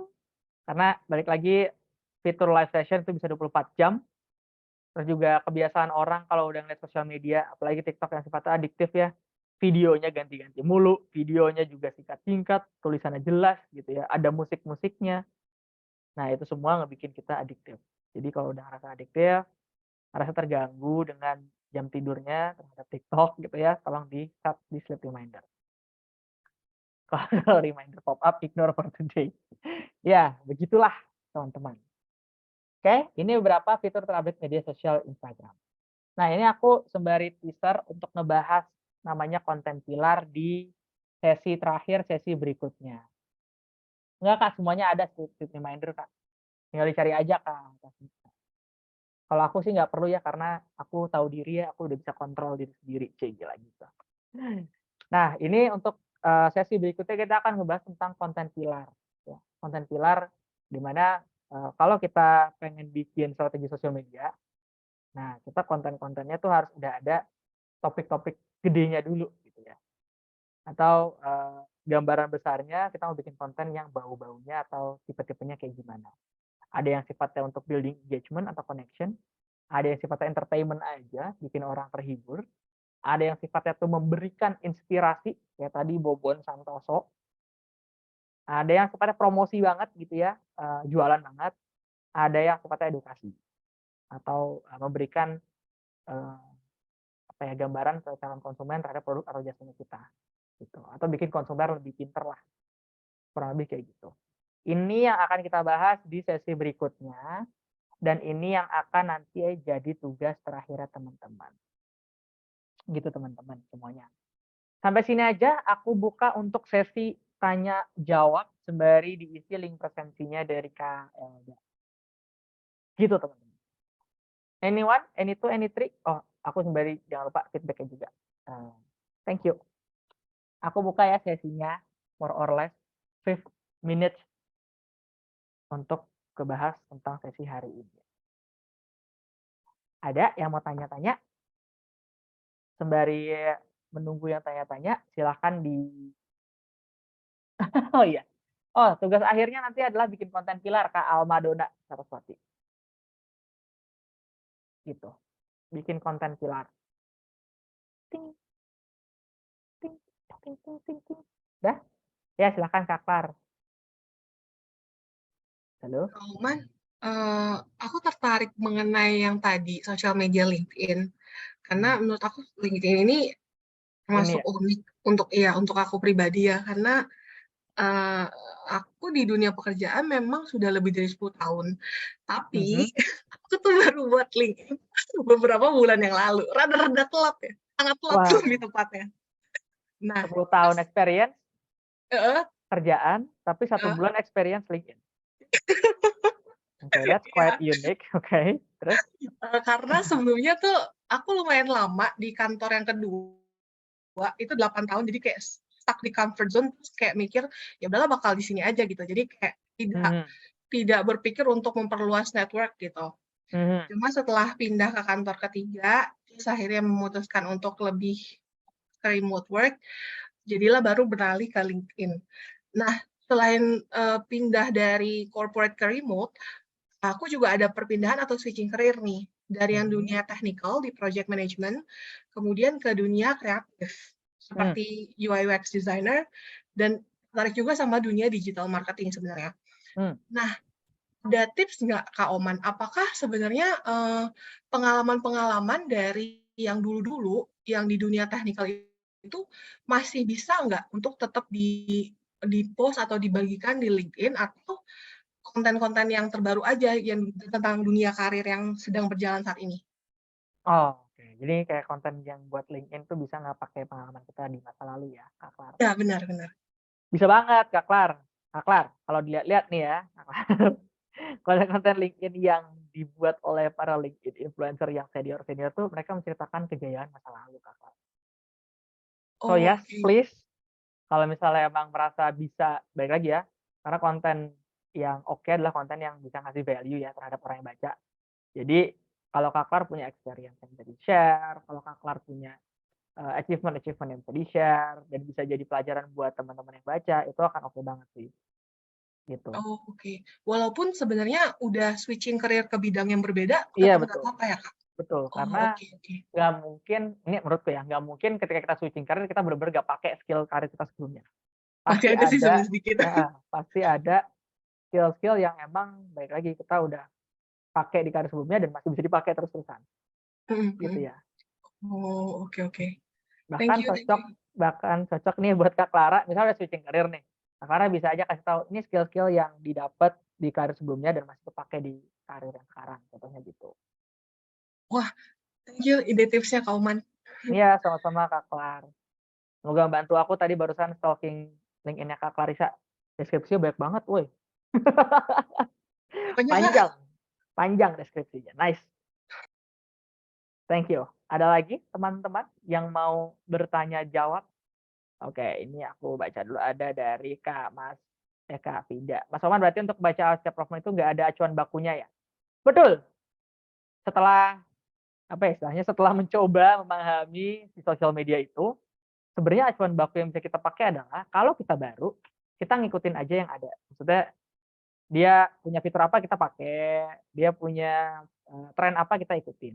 Tapi lama-lama kalau kita udah punya loyal audience, ya kitalah yang akan menentukan tipe kontennya, menentukan kapan kita nge-post, menentukan juga algoritma kita sendiri sebagai sebuah akun sosial media. Itu.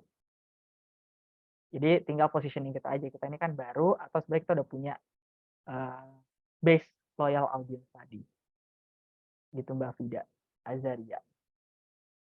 Iya, sama-sama. Selamat menjadi content creator. Kak, sejauh mana sekarang penggunaan hashtag untuk membuat konten? Ini di konteks platform sosial media yang mana ya, Kak? Mana? Bisa di Instagram, Kak, atau di TikTok barangkali, gimana, Kak? Oke. Kalau di Instagram, aku jarang banget search by hashtag, tapi bisa gitu ya. Terus aku juga jarang banget menemukan konten-konten yang viral itu hashtag-nya banyak. Jadi sebenarnya mungkin nggak terlalu butuh hashtag yang banyak ya, Kak Manaro. Yang penting hashtag ini untuk memisahkan kita dengan kategori-kategori yang ada aja, gitu. Jadi kalau misalnya kita bikin konten kategorinya tentang misalnya fashion, ya udah hashtag-nya fashion. Nggak harus yang fashion branded segala macam nggak usah. Yang penting cukup clear aja sih. Karena zaman sekarang kayaknya konten-kontennya kalau dilihat-lihat ya, hashtag itu bukan jadi faktor penentu sih, Kak Manaro. Di Instagram. Di TikTok juga enggak. Di TikTok juga enggak. Pakai hashtag seperlunya aja. 2 sampai 3 hashtag oke lah. Gitu Kak Manaro. Tapi nggak usah banyak-banyak. Karena ternyata tidak sepengaruh itu. Gitu. Iya, sama-sama Kak Manaro. Selamat menjadi konten kreator, Kak. Oke, ada lagi kira-kira teman-teman? Sembari jangan lupa diisi ya tadi yang si feedback-feedback ini. BTW yang dulu suka follow-unfollow udah nggak berlaku di IG. Ya, itu follow apa lagi tren ya oke. Betul. Follow dan unfollow. Oke, teman-teman, sampai sini masih ada pertanyaan atau tidak? Sebelum kita akhiri sesi 1 sebelum terakhir. Gitu, teman-teman. Kalau nggak ada, gimana Mbak Elda? Kita mau akhiri aja atau masih mau nungguin teman-teman yang isi? Boleh Mas kalau sudah selesai semua dan teman-teman Tugasnya besok, Kak. Tugasnya besok.